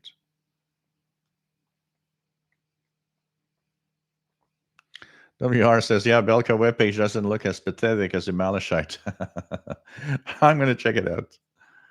Aerial imaging, just take an SDR Play and a compatible tablet and duct tape together. Presto. Yeah, SDR Play is the box is bigger, so it's not as, for somebody that looks at a portable situation, it might not be as portable as they wished. But definitely, if you look at here's the SDR, the HF Air Spy.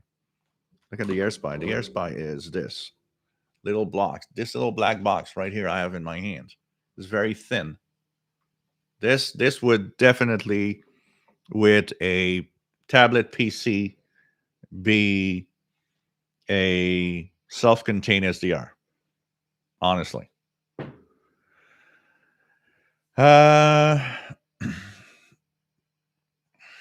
John Beck, Darren Rogers, is Windows 8.1 compatible with most SDRs? Yeah, the SDR itself, yeah. I mean, you could go even if you don't connect it to the internet because of its hazards and its risks. You would actually be able to run Windows 7 and an SDR with Windows 7 easily. But Windows 8.1 will work. Yep. Blind Picker, nice to have you here. Rob, W0RAB and Connecticut.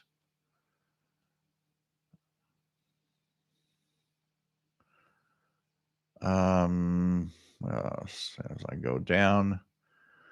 Automan Dan, nice to have you on board from rainy, miserable Australia. Nice to have you here. Darren Rogers, occasional, thank you for the explanation. Yeah, it's as simple as that. An SDR is just, a little box that is a radio. It's all the software that you use to control it that does every single functionality. You know. Then Pharaoh's an example of SDRs are tricky sometimes. Earlier today, I was using the SDR Play and the sound was missing. I couldn't work it out until I rebooted the computer. Yeah, it can happen. It can happen. Angpar, yes, that is a Burkat 980 SSB here. Absolutely, it's plugged into my discount actually.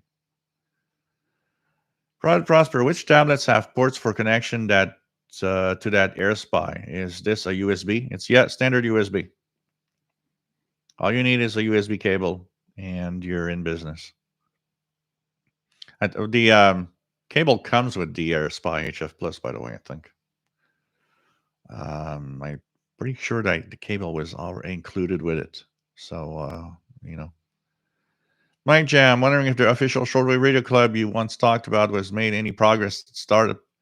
With what's happening in my dental work and all of that, it's in the works. Don't worry. At some point, there's going to be something. Just hang in there. So many things together here happening that it's not. It's. I need to take the time to Michael Brown, no problem being late. And so it's getting better. Canadian Radio TV guy from a very snowy Sherwood Park, Alberta. A foot of snow here in one day. Tuesday was our first big winter storm of the year. Wow.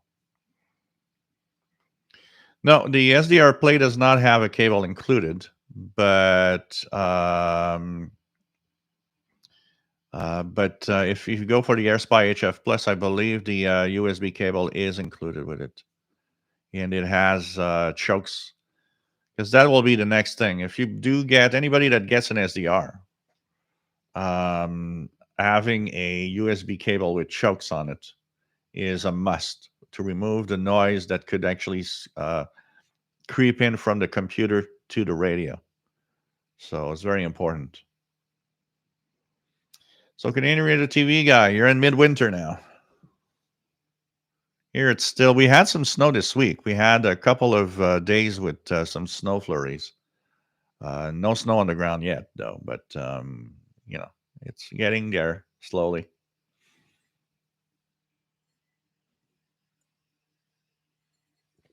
No problem, Mike Jam.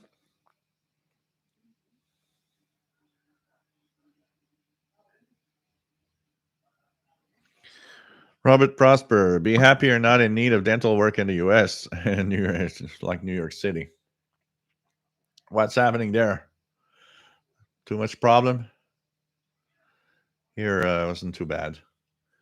Dada Cece, hello from Oxford. Please say hello to Francis. He is 9-year-old and new shortwave listener. Hey, Francis, welcome to the club of shortwave radio listening. It's nice. Nice.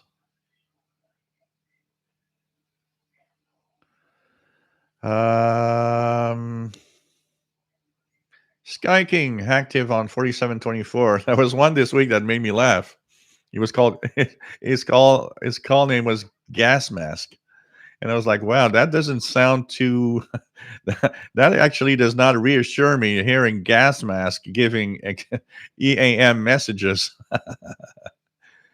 Joseph, nice to have you on board. What happened to the Ethon E1 replacement universal radio had listed? Anybody know? I've read somewhere that somebody contacted the company and that it is apparently still in the making and would be available somewhere in 2022. But the longer it takes for that thing to come out, the less the chances it actually going to come out, honestly. I can tell you. So, let's we'll see what happens with that. And I can tell you, it's you know, John Beckham, how's Paul and the girlfriend? Pretty good. The like a real couple have their moments where they kind of fight a little bit, but it's not too bad in general. And because of the colder weather now, Mignon, his girlfriend, is passing more and more time indoors here. And she actually spent this week, every night of the week she spent here.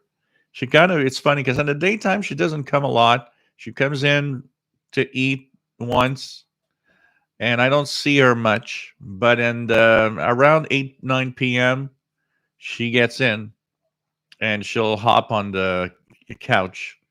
Two things: if it's too noisy or if I'm doing stuff that she doesn't like, she'll go in the bedroom, and it's so funny because sometimes they're really close, sleeping on the bed really close, and then Paul wakes up and realizes that she's next to him, and he gets out because he's not happy. But the other thing is, most of the time, what she does is she gets on the um, the couch and she sleeps there from like she'll eat, then she'll go on the couch and sleep there, and that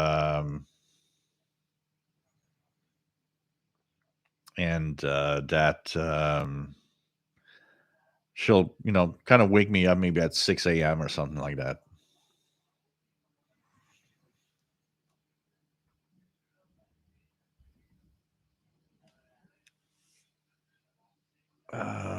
What else do we have? Yes, we are talking about cats. A male and a female cat. Michael Brown, both the SDR Play and R Spy worked for me to listen to the Satcom birds with Brazilian pirates. I needed an outboard FM BCB filter for the SDR Play, and it covers a better range too.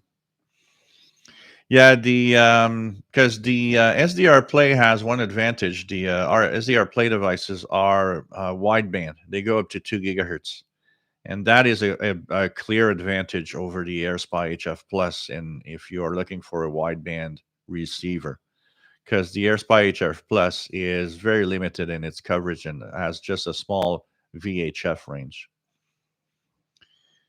You would not connect an iPad to an SDR unfortunately, because for SDRs to work, for SDRs to work, you need to have full access to the computer's operating system.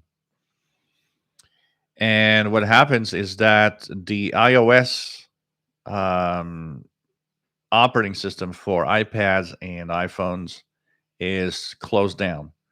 So it does not give access to the key points that software need to control a SDR. So I don't believe, if I'm not mistaken, I don't believe pretty much any SDR works with an iPad, which is sad because an iPad would be absolutely a great device to have a portable software-defined radio, for sure.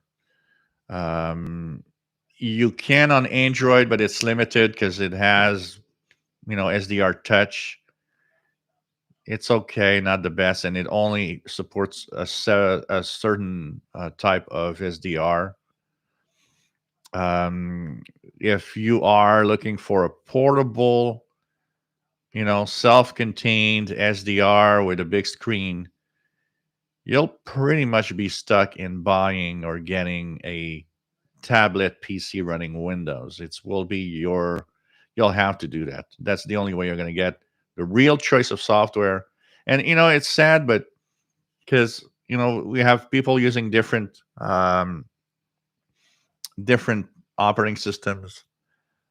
Sometimes you can bypass, like for example, people using Linux or if you have a Mac, you can of course run Windows in virtualization in a window, and then have those stuff working. But for the most part, the easiest way to set up an SDR, uh, a PC running Windows is the thing, because you have the choice of all the software and stuff. It's part of the fact that Windows is a dominant system that is like 90% of everything that is PC wide. If you add Android and all of that, Windows is maybe like 68-70% dominance. It's still dominant. But Android would be a good place to have some really nice software. If like SDR Uno would be, there could be a SDR Uno style, or an SDR console style software written in Android for Android tablets, and that definitely Android would be a good place for those software to go to next, especially since Android is getting it's really popular, and a lot of people buy Android type tablets. So that would be nice to see. It'd be nice to see a wider range of it's like if you're on Linux or on Mac OS, it would be nice to see a wider, more software being written, so that wherever whatever platform you use, you'd have more choice. I know that SDR Play, if they are still working on that, is planning to have a Mac version of SDR Uno, and maybe I think a Linux version. So that would be really, really, really great, because you'd have SDR Uno, which is a pretty good software defined receiver controller for SDR Play devices, and be nice to see it on other platforms. So yeah, well, SDR apps for the iPhone use the online SDRs. What they do is they connect to QE SDRs and stuff like that. They don't control in SDRs. They are really controlling online receivers. So there are apps that actually will control the Kiwi SDRs or give you the list of Kiwi SDRs online. What else do we have?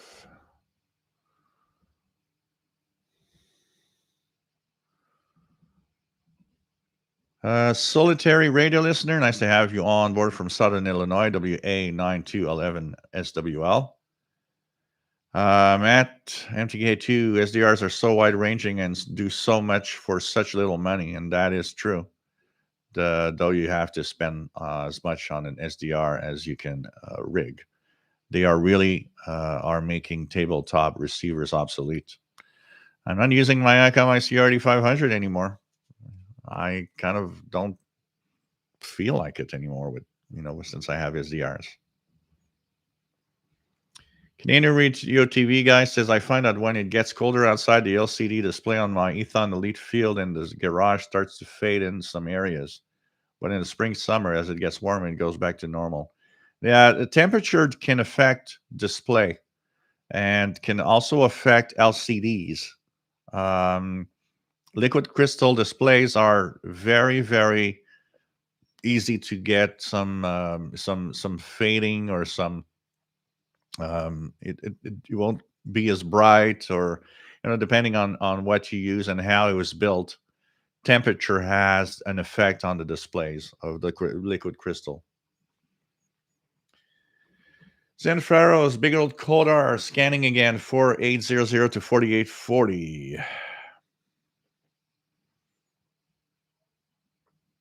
What happens when the power goes off? It depends. It depends on what you mean. If you're using an SDR, I use a portable device, so mine continues working like nothing has changed. But for regular radios, if you have all the necessary equipment for battery operation, when the power goes out, oh man, for most of us, it's like we're in heaven. No more noise. What else do we have?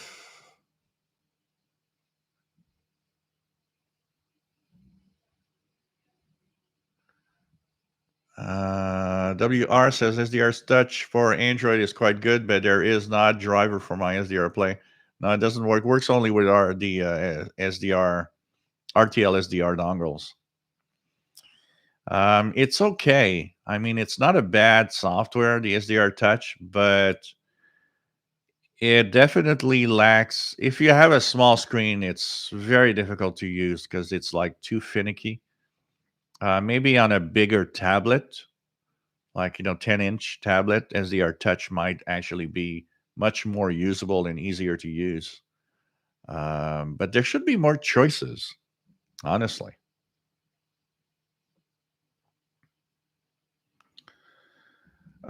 Keegan says there was a summer. Oops, I just there was a summer teenager that would be outside the kitchen window chirping, pecking at the window sometimes. Yeah, I could hear it all the way from the bedroom one morning in the mid 2000s. Tanager, what summer tanager? Zen Pharaohs, I see what looks like AM on 4925, but can't hear it. Is Radio Edu Cacao Rural from Brazil? I'll see if I see something here. 4.925. Out of curiosity. Oops. 4.925. And I do see a little something. There is definitely a little peak here on the signal. But it's not very strong. 4925. 4925. Look, I would guess that that's probably it. It's written here to be 1030 to 03 UTC. So technically, it's pretty much the only signal that seems to be there right now. So there's a good chance that, it is Radio Educacao Rural from Brazil. If you have it strong enough at some point and can actually detect that it's Portuguese, you are confirming that it's that, but there's a good chance. There's a good chance. Robert Osborne, why did CBC stop shortwave broadcasting? Hey, good night, Marco Davi. Nice to have you here. It's been Radio Canada International. It's a big story. It started way before. What saved it for a long time is the fact that its budget was a separate budget that was paid by the foreign affairs in the government, and that was when it actually was safe. When they moved it and integrated all of that with the main CBC, the CBC was not happy and didn't want to take care of that, and they made sure that it disappeared as much as they could. And it's kind of a hate thing, basically. Honestly, the CBC was a bad player. They wanted to make sure that they could, remove the obligations of having to run Radio Canada International. And worse than that is that the budget for Radio Canada International has been just integrated into the CBC.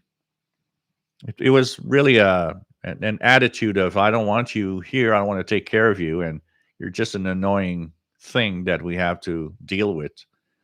And once the Radio Canada International went away, they really made sure that it wouldn't come back. And the way they did it, they really, really made, government agencies and government control stuff is always slow.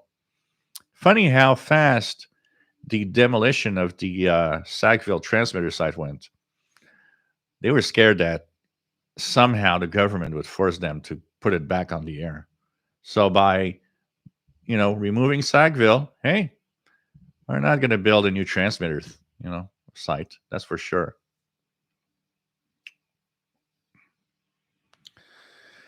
What's the red thing hanging on my mic? Oh, it's a Chinese kind of a good luck thing that I got last year. It was sent to me by the guy, because I complained that the Chinese Malahite receiver that I have was taking way too long. It had been like 3 months and I had not received it. And he sent me this Lucky Charm thing from China. So it's like, okay.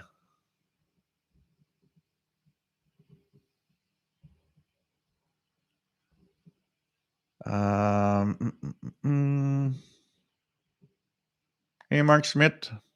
Nice to have you on board from Maine.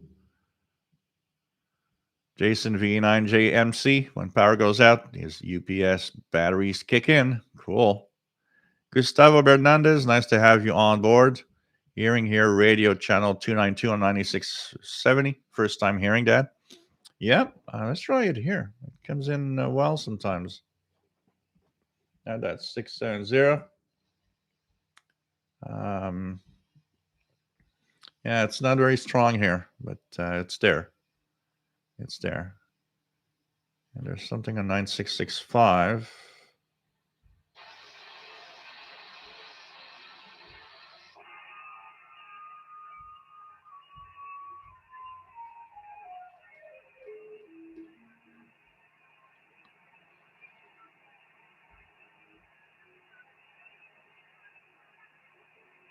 Oh, it's really off frequency.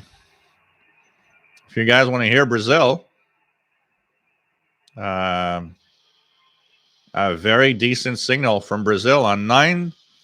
So it's supposed to be 9665, but it's actually off frequency. 9666.3 ish is where I'm getting it with some music. And that is Radio Voz Missionaria from Brazil. When you tune in upper sideband on 9665, you notice that you have to move up. And it's about 9666.2.3 ish. Radio Voz Missionaria from Brazil. Packing a surprising signal.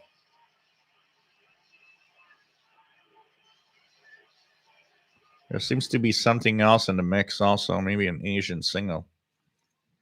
Could be some Chinese jammer. But definitely 9666.23 from Brazil. Zen Pharaohs, yeah, 4885's Radio Club do Para. That one is a regular, especially in the evenings, often comes in really well.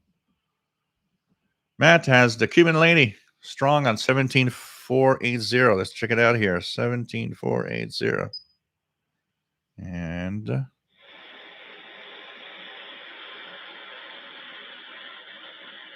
I got a signal.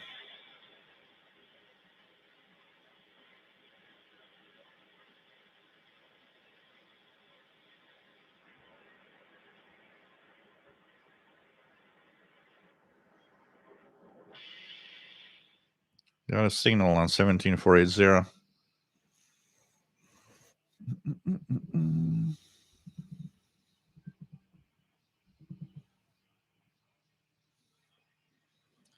So what else do we have?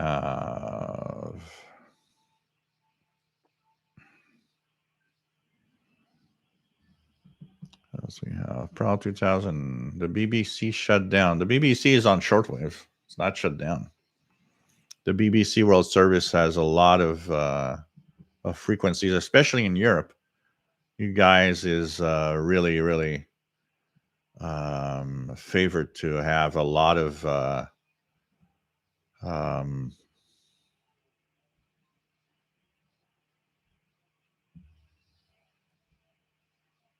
of their broadcasts easily. Keegan says power was out here for 6 days due to an ice storm on January 27 to February 2nd, 2009. Landline phone service was on the generator. Could hear all day and night. Yeah, when the power goes out, we radio geeks are happy. Bob D, nice to have you on board. Jason VE9 JMC had the pleasure of having a tour of the Sackville shortwave site. It was very informative. That must have been nice. I would have liked to see that. I would like to see that. I'll tell you that.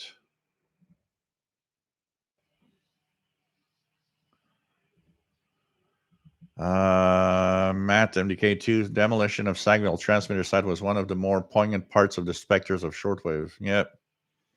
Definitely. Definitely.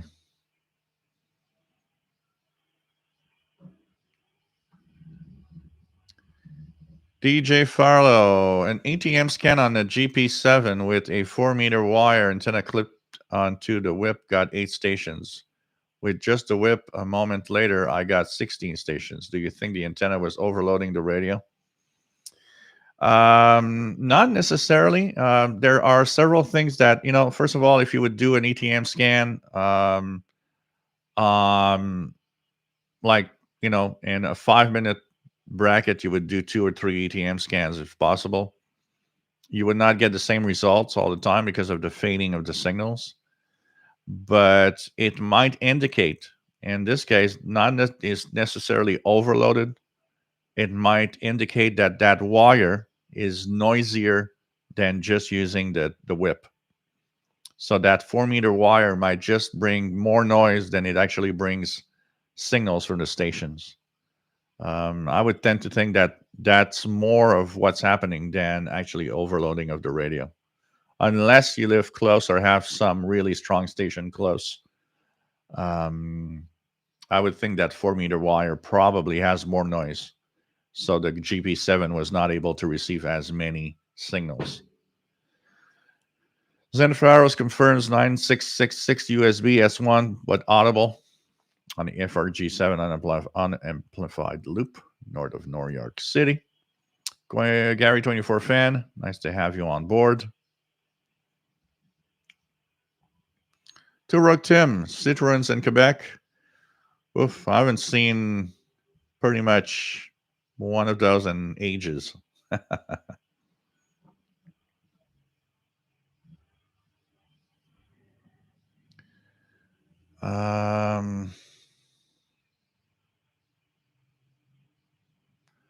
else do we have? Keegan is receiving 7850 CHU time signal.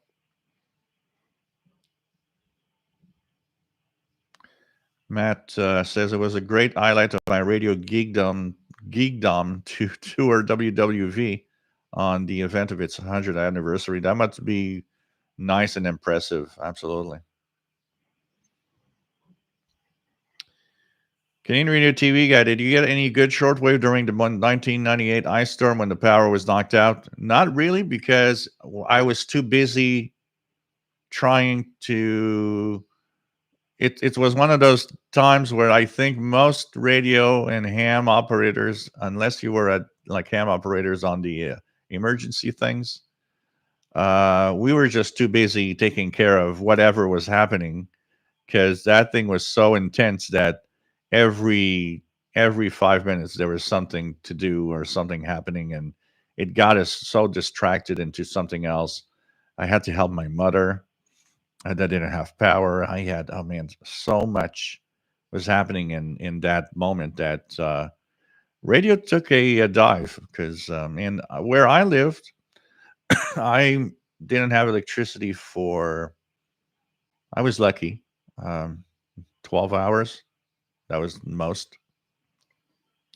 It was not something that was really, but with all the ice and the weather and taking care of my mom and then bringing my mom to my brother's because the power went out where she lived and it was so complex that it was, I radio was not in my mind at all during the high storm. Chris Powell, nice to have you on board. You look good after just having surgery. AE0IY. Yeah, not bad. Not bad. Neuston has radio. Whoops. Radio. Whoops. Let me try to find that again. As Radio Marti in Brazil, 11930. Angpar, I hear that there is a Santa Claus shortage here in the States and Canada. Are you going to be a Santa Claus for Christmas for the kiddos? I don't think so, but in the I did I made myself as a Santa quite a few times in the past. Um, Michael Brown says, I know two VOA engineers both expressed horror and dismay at the site demolitions they witnessed. Yeah, that's the best, the DJ Farlow. Just test out, try different things, put the wire in a different position, a different place, and you'll see that there's ways that it's going to be better. Brian Ventenheimer says here 6030 CFVP Calgary. It's one of that broadcast comedy. First time I've ever heard it. Thought it was off the air and too close to me.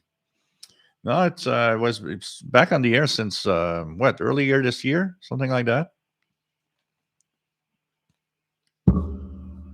Oops. For a test, try CHU second harmonic 6660. Yeah, for that 3330 would need to be quite strong. But let's try it just for the fun. Let's try 3330, see if it comes in well. It's there.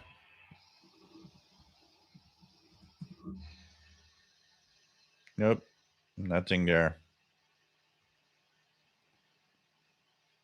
Nothing there. It probably would have to be very strong for me to get a second harmonic of that. Jet Crafters, hearing female voice, Cuban number on Main on 2227 UT on 17480. Cool. Cool. Arthur's Autocrafters Kitchen says, got to walk through the antenna farm at WWV in Fort Collins and have digital photos. Miracle, I'm not glowing in the dark now. Dental surgery, a major dental surgery, actually. That's why I talk kind of a little funny with 6 tooth extractions.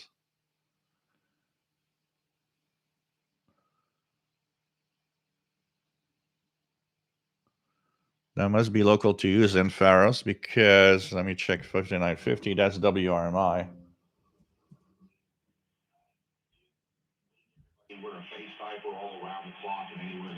Yeah.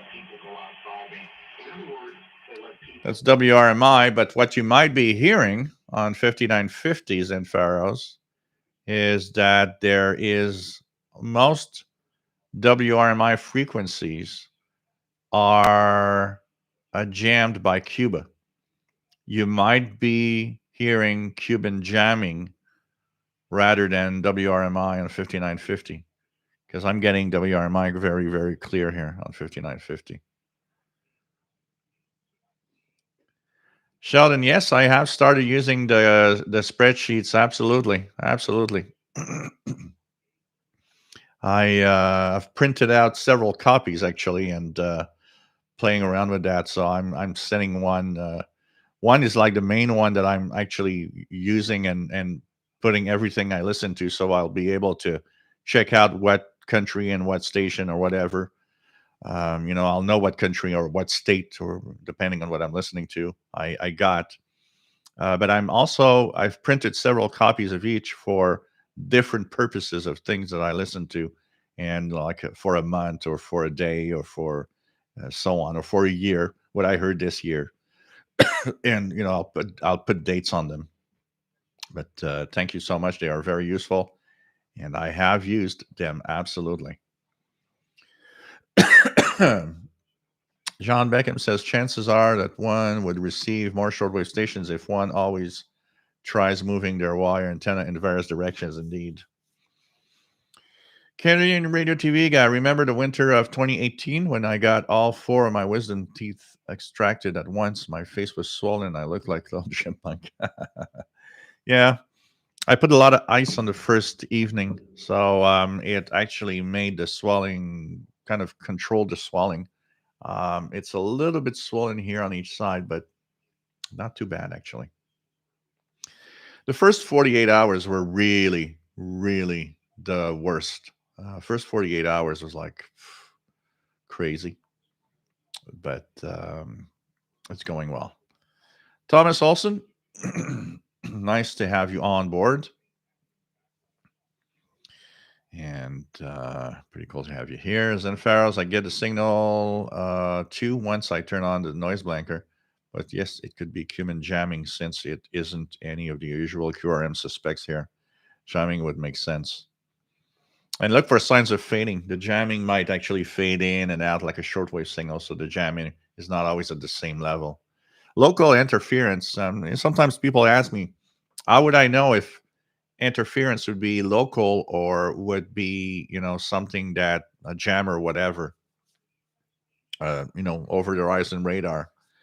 And what I will always answer is, for the most part, you can identify a local noise source from some jamming or over the horizon radar or whatever by the fading of the signal.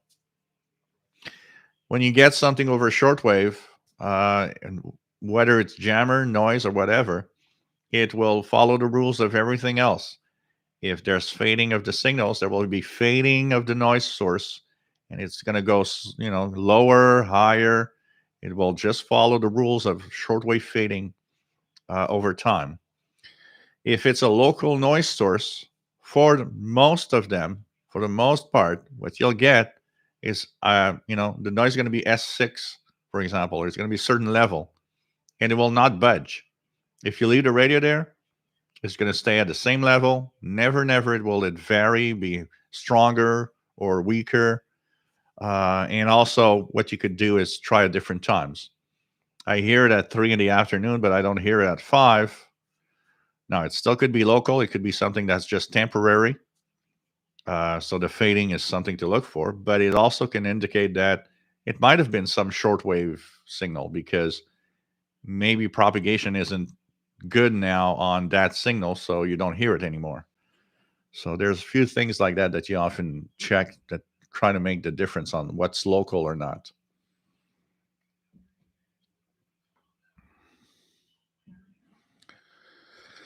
What else do we have? Michael Brown, often here in Asheville, North Carolina, but conditions have to be great on 6 megahertz logged on the NRD 515 JCR8A. ICOM 7410, ICOM R8500, there's Spy Discovery. I just out of Crafter's Kitchen. Jill, did they give you Vicodin for the pain? No, it's another name that I have.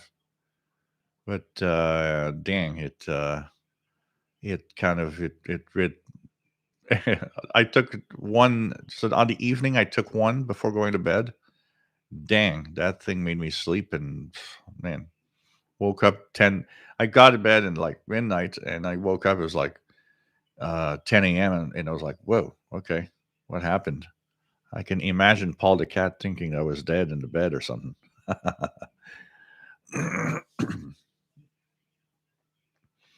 Nalston says China Radio, China National Radio 6175 logged here in Brazil with strong signal.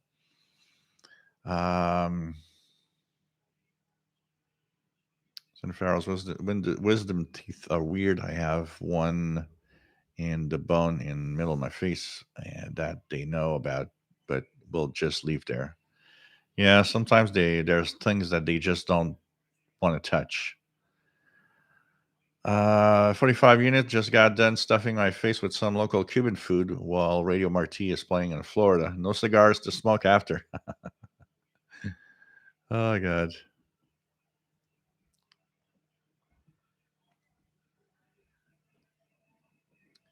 Um,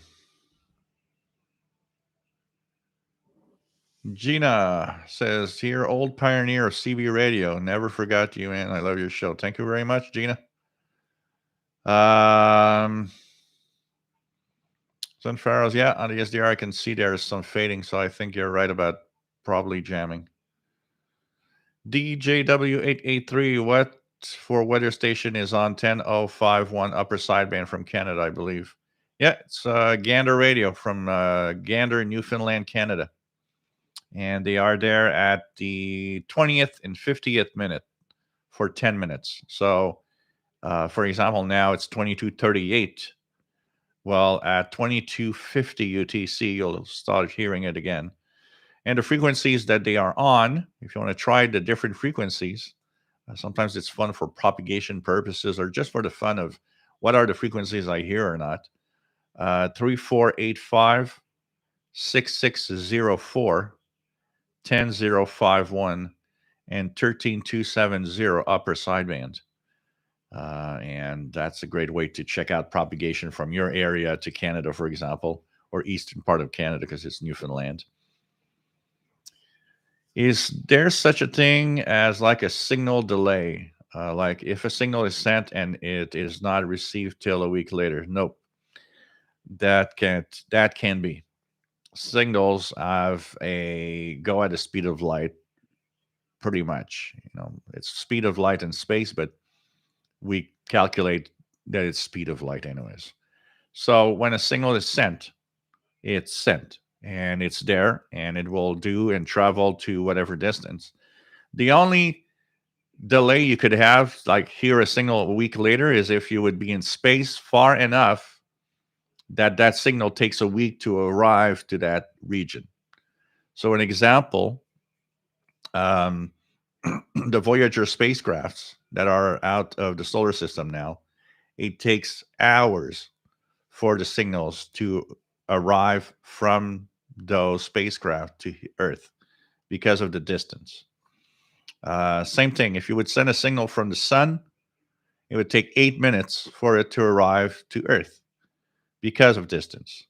But here on Earth, the only delay that you could have is sometimes you might have, because when you listen to a signal and sometimes it has kind of a echo in it, you have the signal coming from direct and the signal coming from long path, which means it's making all the way around the Earth on the other side.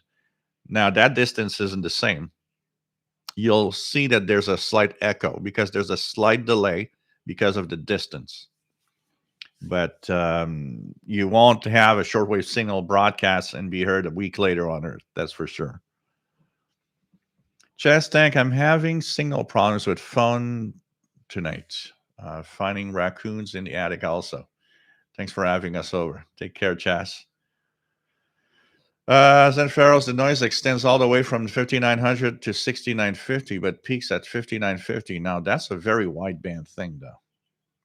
Kind of interesting because the Cuban jamming usually is roughly maybe 20, 30 kilohertz in size. Now, you're talking about something that is over a megahertz in size. That's big, and even over the horizon radars do not use as big of a spectrum. They might use a couple of hundred kilohertz in some cases, but 1 megahertz is a lot. That is weird. That is weird.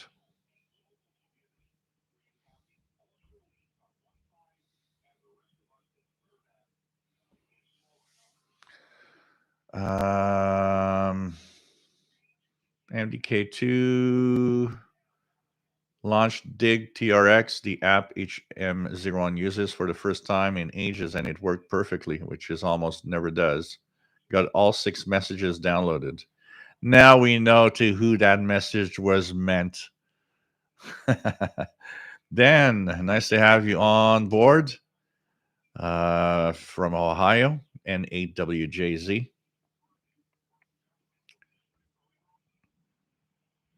Um, why has my SDR stopped getting FM? It should not stop getting FM.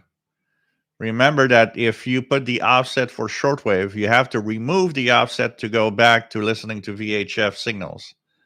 So when you put an offset to listen to shortwave, then you have to remove that offset and get back to regular listening to signals.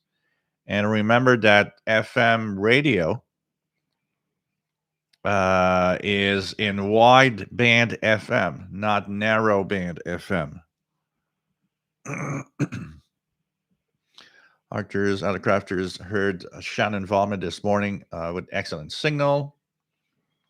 Command 76, I suppose you could send a radio signal and it would take longer if you are near a black hole or something with strong gravity. Yeah, there's all sorts of weird effects, of physical effects that could have arrive and could happen with space. Um, Now, one of the things of a black hole is that it's with gravity. So, it affects light, but radio waves are electromagnetic. So they would not be affected by a big, I would tend to think they would not be affected by a big, or huge gravity pull of some sort. It'd be interesting to research this for sure. Michael Brown, can anyone here hear China Vol met on 13285 this season? I've heard them in the past. No joy this year. I've never heard here on the East Coast in Montreal a Chinese one, like the one in Hong Kong and stuff like that. But it's a question of propagation. Remember and try regularly. At some point, at some point, you will get it. It's a question of trying for sure.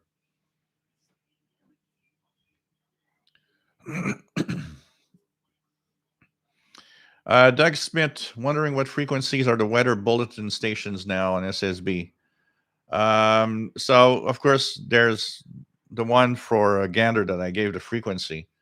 The frequencies they use, but if you Google, just Google NOAA, NOAA, marine weather HF broadcasts, you will be sent to the NOAA page where they have the full schedules of all the US weather stations for marine broadcasts.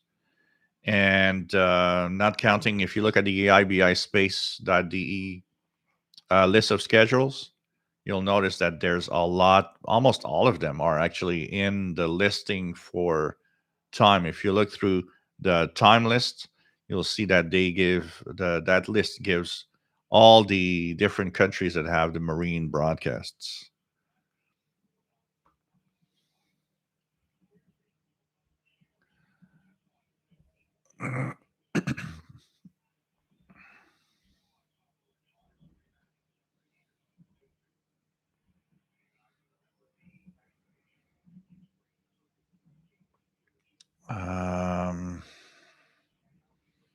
Sinfaro says, yeah, it's probably local given the energy. It might look like fading, but just as varying amplitude. Yeah, that's possible. That's totally possible. Because it's very big, and I don't know of any signal on shortwave that is sent that is so wide. 1 megahertz wide is really really big. I think a couple of hundred kilohertz is the biggest I've ever seen for some of those over the horizon radars.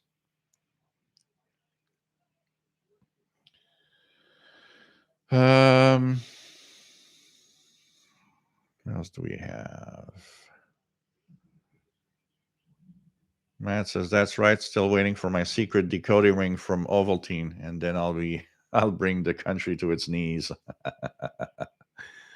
Mike WDX50, nice to have you on board from Northwest Arkansas.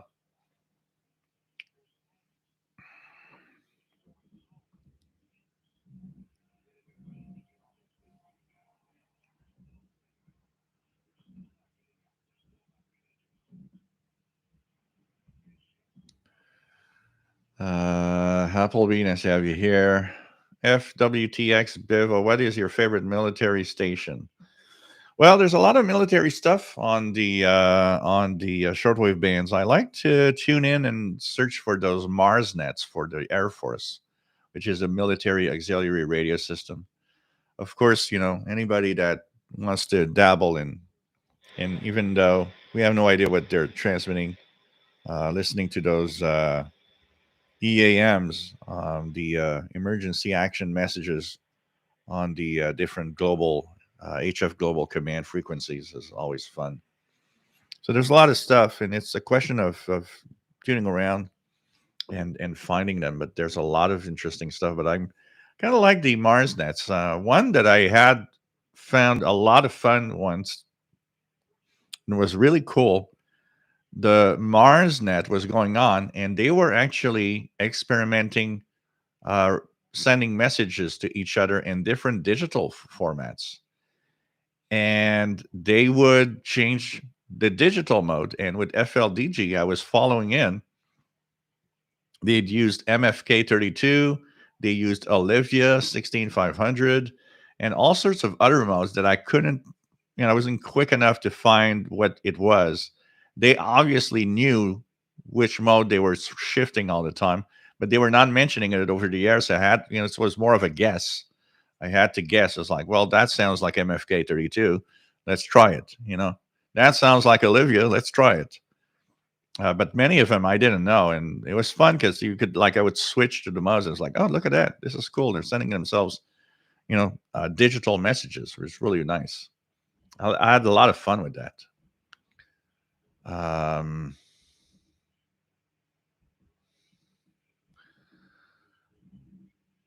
Hank Parr, why is an FM signal a lot more clear than AM signal? Well, this had to do with many things here. First of all, frequency modulation. If you're talking about an FM signal that you're hearing on, say, a broadcast band like FM radio, is a lot wider than an AM signal. And even a narrow FM signal takes more space in the spectrum.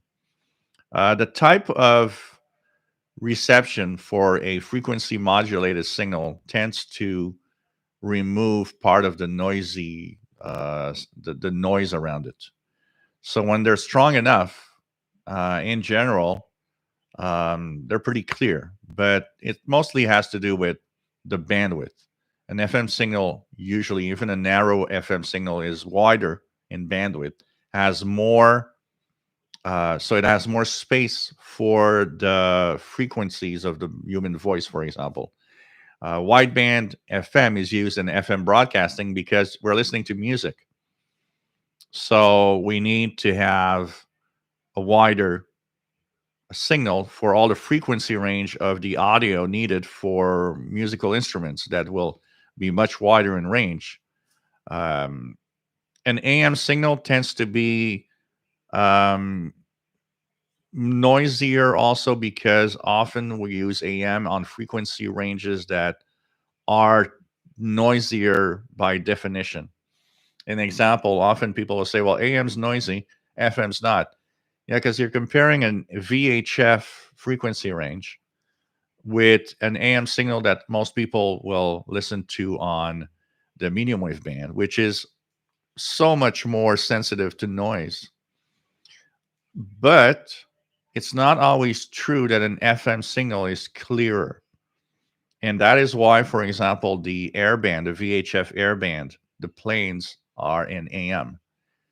In times where two signals interfere, in times when signals get weaker, you actually have a better chance of understanding communication over an AM signal than a weak FM signal.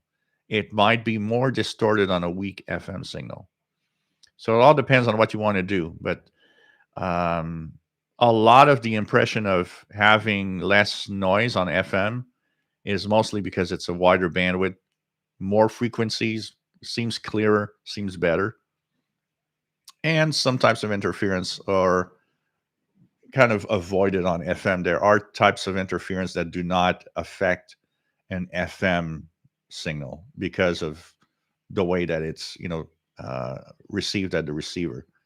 It's different because FM is frequency modulation. That means as there are frequencies when you speak, the frequency of the transmission changes slightly, and it takes more or less bandwidth um, in that range. Where an AM signal, amplitude modulation, it takes the same space. What you're varying instead is just the audio portion inside that same space.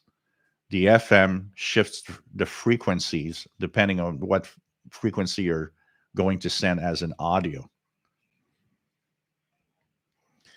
Zenfero says 5900 to 6000 is only 100 kilohertz, so maybe it isn't too wide. Eventually, I'll work out that. Yeah. Well, you said to 6950. Maybe you were because I went if I looked at the post 5900 to 6000 at 100 kilohertz.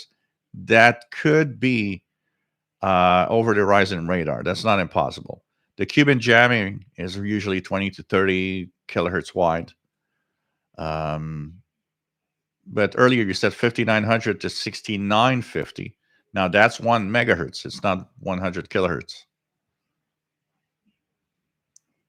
John Beckham, have you recently received WWV on 25? Almost every day this week when I tried. Almost every day this week I did. Joe Tyson from Apex, North Carolina. Nice to have you on board, KM4WRQ. WR, could you add anything else to the Texan PL365 versus 368 compare? Is it worth the upgrade? I haven't seen anything anywhere about real time on battery differences. On battery differences itself, PL365 uses AA. Technically, the battery life should be greater on the PL365. But overall, the main differences and the main reason you would upgrade to a 368, which is also the Conicom GP7 SSB, is because that keypad changes the game. Now you have direct entry of frequencies, which makes it super easy to listen to anything. And it has that precise tuning up to 10 hertz. That also is more enjoyable to tune in, say, single sideband signals than using that, kind of fine tuning of the 365. So for me, yes, that would be a worth it upgrade because of the much easier tuning that you'll get. John Beckham, if you're looking for a 2-speaker stereo shortwave portable with MP3 player, Texan PL398MP. Matt, 6 CHU 7850 is very strong here in Denver, still copying 14670. Fared good, 3330 is weak. Keegan's listening to 100051 upper sideband Gander on the satellite.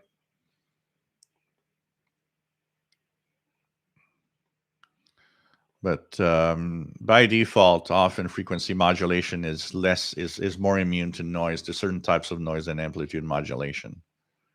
So that is one definite thing. And of course, add the fact that it's wider in frequency, has richer sound quality in it also.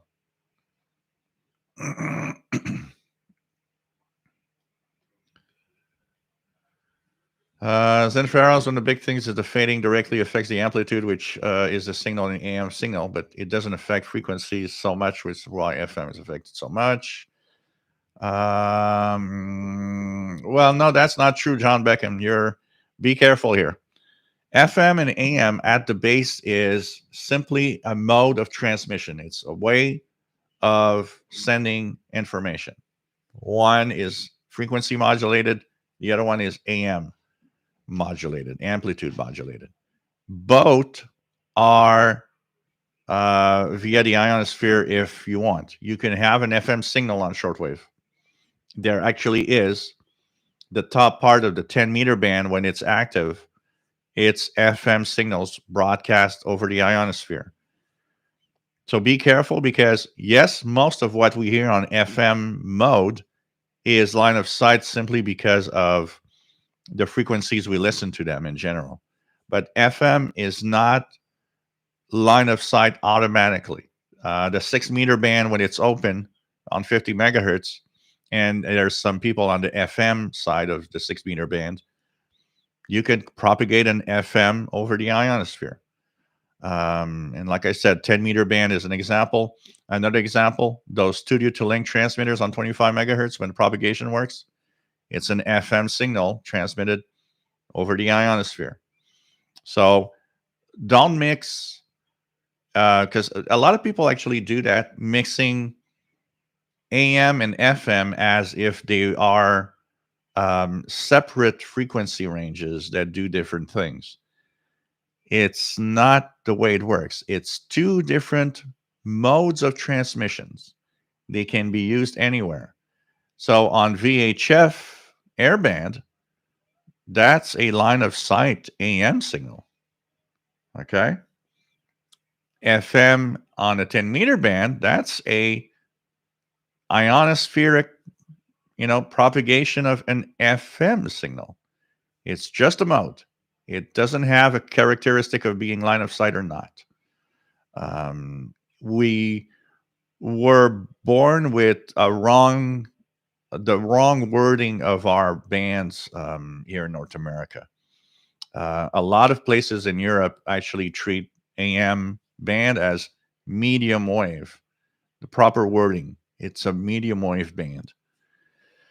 Here in North America, we grew up with AM FM, and we stuck in our mind that AM FM were two different bands, and so that must be the way it is. When in reality, we simply took the mode of transmission of one band and called it that. So in reality, we should call the FM band VHF. And of course, the AM band should be medium wave. That's the proper wording of what band we're listening to. FM and AM is just a mode of transmission, and that can be used anywhere, and that can be propagated over the ionosphere. And AM signals can be line of sight, like on the VHF airband.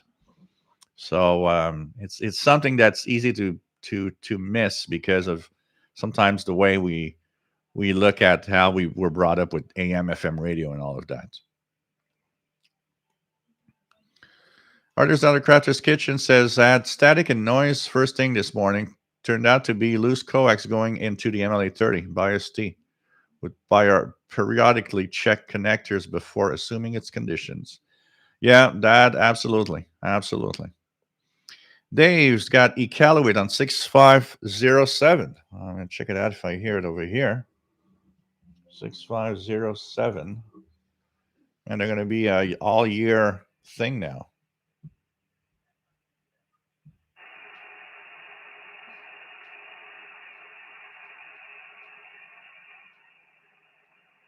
I don't know if they're still on, but I'm not hearing anything right now.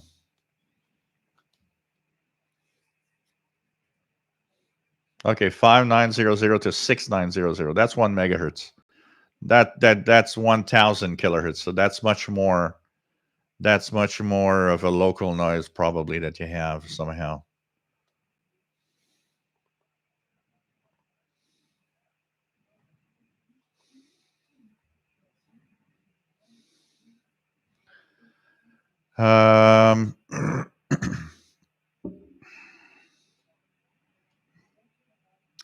else do we have?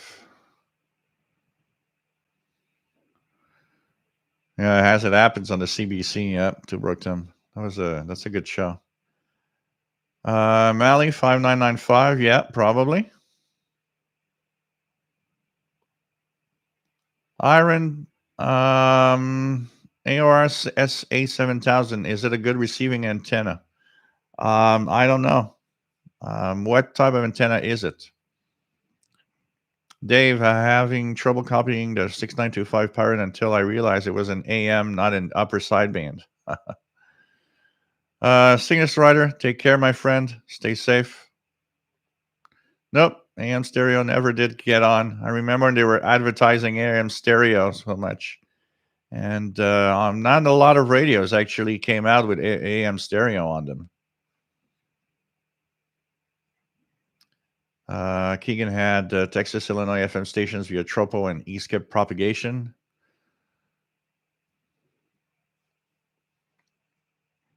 Engpar, why is that FM is mostly music and mostly AM is mostly news and talk?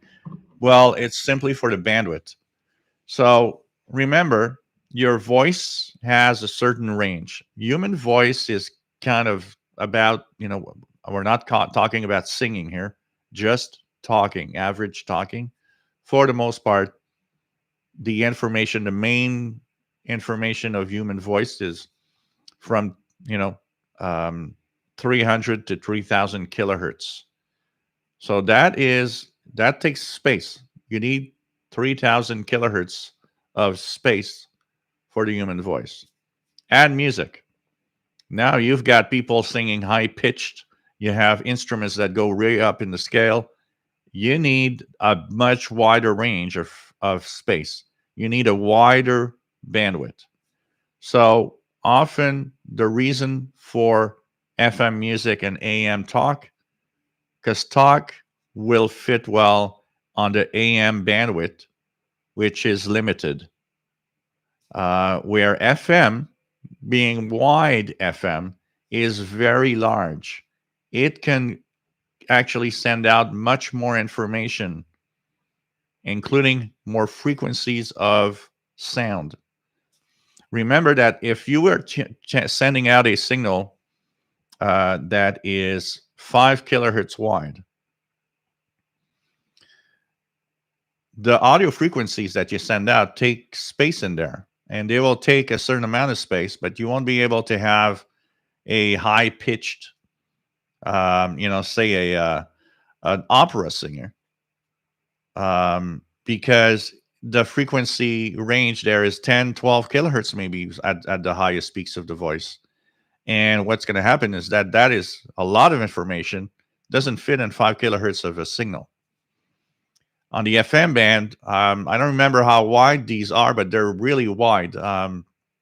Typical FM signals of broadcast stations are probably like 50 or 100 kilowatts wide, if not more. They are much bigger. An FM broadcast station takes a lot more space on the band. Because it takes more space, it also has more space for information. It all goes together. It's the same thing with, when we talked about, an example is when we used to connect to the internet via telephone modems. What actually happened, and it's the same thing. Why is it we were limited in speed? It wasn't because we couldn't get, modems talking at 1 megabit speed. With a standard Ethernet cable, we were capable of having, megabits speed in the 80s, because the bandwidth was there for all the information you need. But we were using a system which was not designed for digital stuff. We were using a phone, and the phone was meant for human voice. It limited from 300 to 3000 kilohertz roughly the audio frequencies used, because those are the ones for our voice, and that works fine for a telephone call. But that meant that if you want to send data, now they had to convert the digital into sound because phones were only using sound. That sound was only 300 to 3000 kilohertz wide. The more information you send, the more you are using bandwidth. So you had to find the only thing that made the modems go faster is finding technologies that were able to compress as much information into that slight space needed to send it out. And of course, that came to a limit. There was a limit where, look, we can't send more information into that small area of frequency ranges. It just doesn't work anymore. And so that's where modems stopped at 56K. And we weren't even getting 56K because most systems weren't capable of that. And it's the same for broadcasting signals over the airwaves. They have a certain bandwidth. So AM being a smaller footprint on the AM band. To give you an idea, if you would have a FM signal on the AM band, wideband FM like we listen to, we would have only a few FM stations, 2-3 FM stations in the full spectrum of the AM band, because the AM band is quite small. Remember, we have an AM band that goes from 530 kilohertz roughly to 1710. That's a little more than 1 megahertz in size. The FM band in North America is 88 to 108. 88 to 108 is 20 megahertz in size. So that means you have a lot more space. You have 20 times, almost 20 times the space of the AM band in FM broadcast band. So you have space for more information. J-Wind just tuned in. Alan Wiener, WBCQ, once talked about AM stereo not catching on.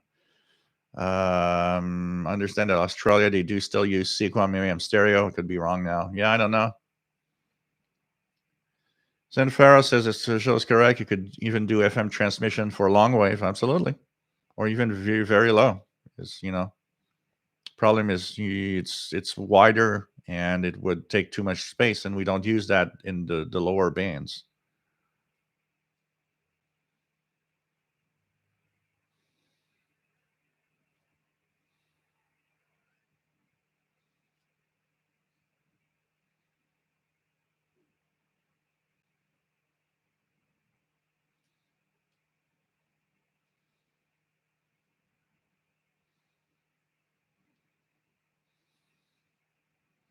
So let me try to catch up here.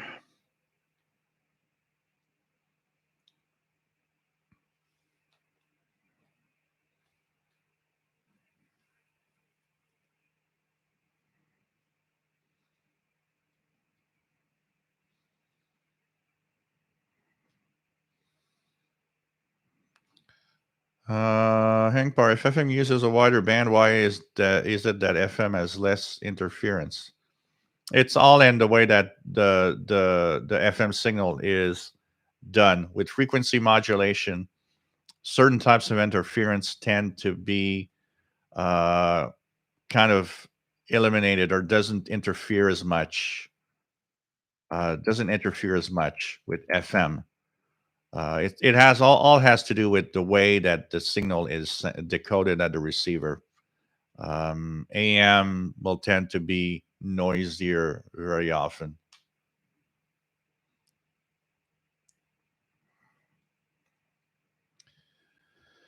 Um,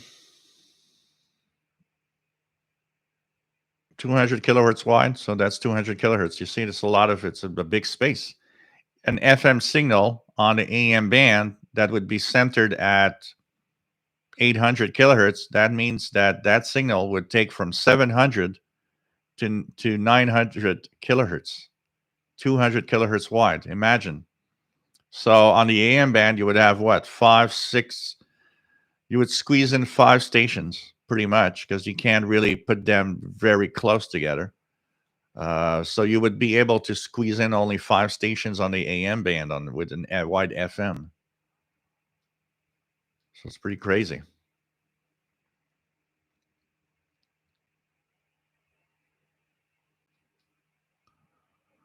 Jwin has an FM HD radio in the US. The reception is terrible.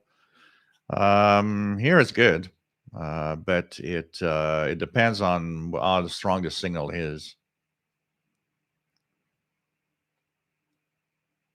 Well, there are definitely some music stations on the AM band, but people would prefer listening to FM music.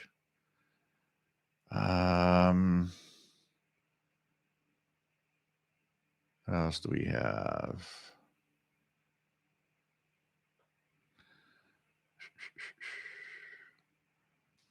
AM stereo is like North American's HD radio. Takes investment. And then what do you have? You end up with, we're going to invest and we're not getting any radios. Who remembers how many radios had AM capability? Not a lot of them. 98% of all radios sold in the 80s, 90s, when it was possible, they weren't AM stereo capable. Even boom boxes were not AM stereo capable. There were just a handful of radios. You had to pick a specific radio. I think Radio Shack got one. So, So Jason V9 JMC says FM bandwidth in North America is 20 kilohertz wide. And so it's 60 kilohertz each side.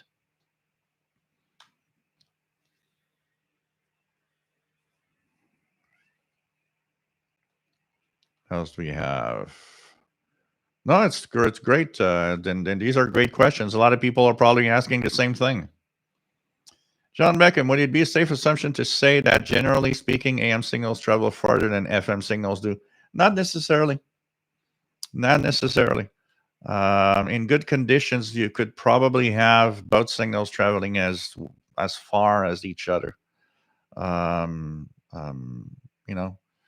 the example of that is simply the 10-meter band. When there's ham radios on FM mode, you hear all around the world, and you hear it as well when propagation is good as AM. So it's not necessarily the case. John Doe from South Central Illinois. John Ritson, nice to have you here. 2E0JGR.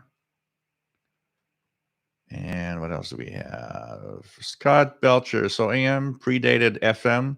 As I understand it, there used to be numerous AM music stations before FM was available. Then music migrated towards FM. Yeah, AM, the FM capability for FM became possible later. So the FM broadcast band kind of started somewhere in the 50s. It all has to do with the technology used at the time and what we were sending out as information. But AM did predate FM, and it has to do a lot with the limits of the technologies back then. So Philippe St. Pierre, is this show being broadcasted? Nope, it's just streamed over YouTube. So hey guys, I'm going to say goodbye for tonight. I'm starting to have a little bit of pain, so I think 3 hours of talking was a lot.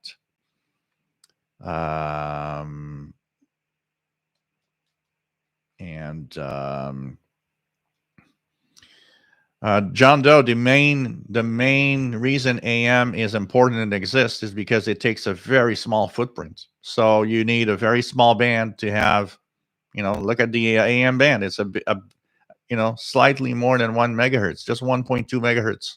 and look at how many stations you've got there.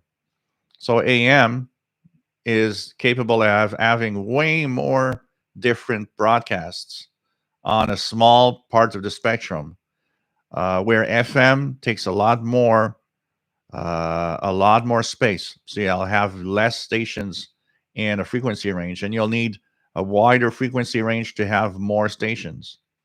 It's really a question of efficiency of how much you can have in one specific band of frequency. So take care, everybody. Stay safe. Have fun. Hope you enjoyed the show today. And bonsoir, Christian Marcoux from North Bay, Ontario. Stay safe, everybody. Hope you enjoyed. And it was a lot of fun, of course, as usual today. Thank you all for being here. We'll be back next Wednesday at 7 p.m. Eastern, 0 hours UTC on Thursday, technically. So hope everybody is going well. Don't forget to listen to the 34th anniversary show of the International Radio Report tomorrow. 34 years that the show has been on the air, and 34 years that CKUT 90.3 FM in Montreal is on the air also. So stay safe, everybody, and take care. See you Wednesday, or if not, see you next Saturday for another live show. Bye-bye, everyone.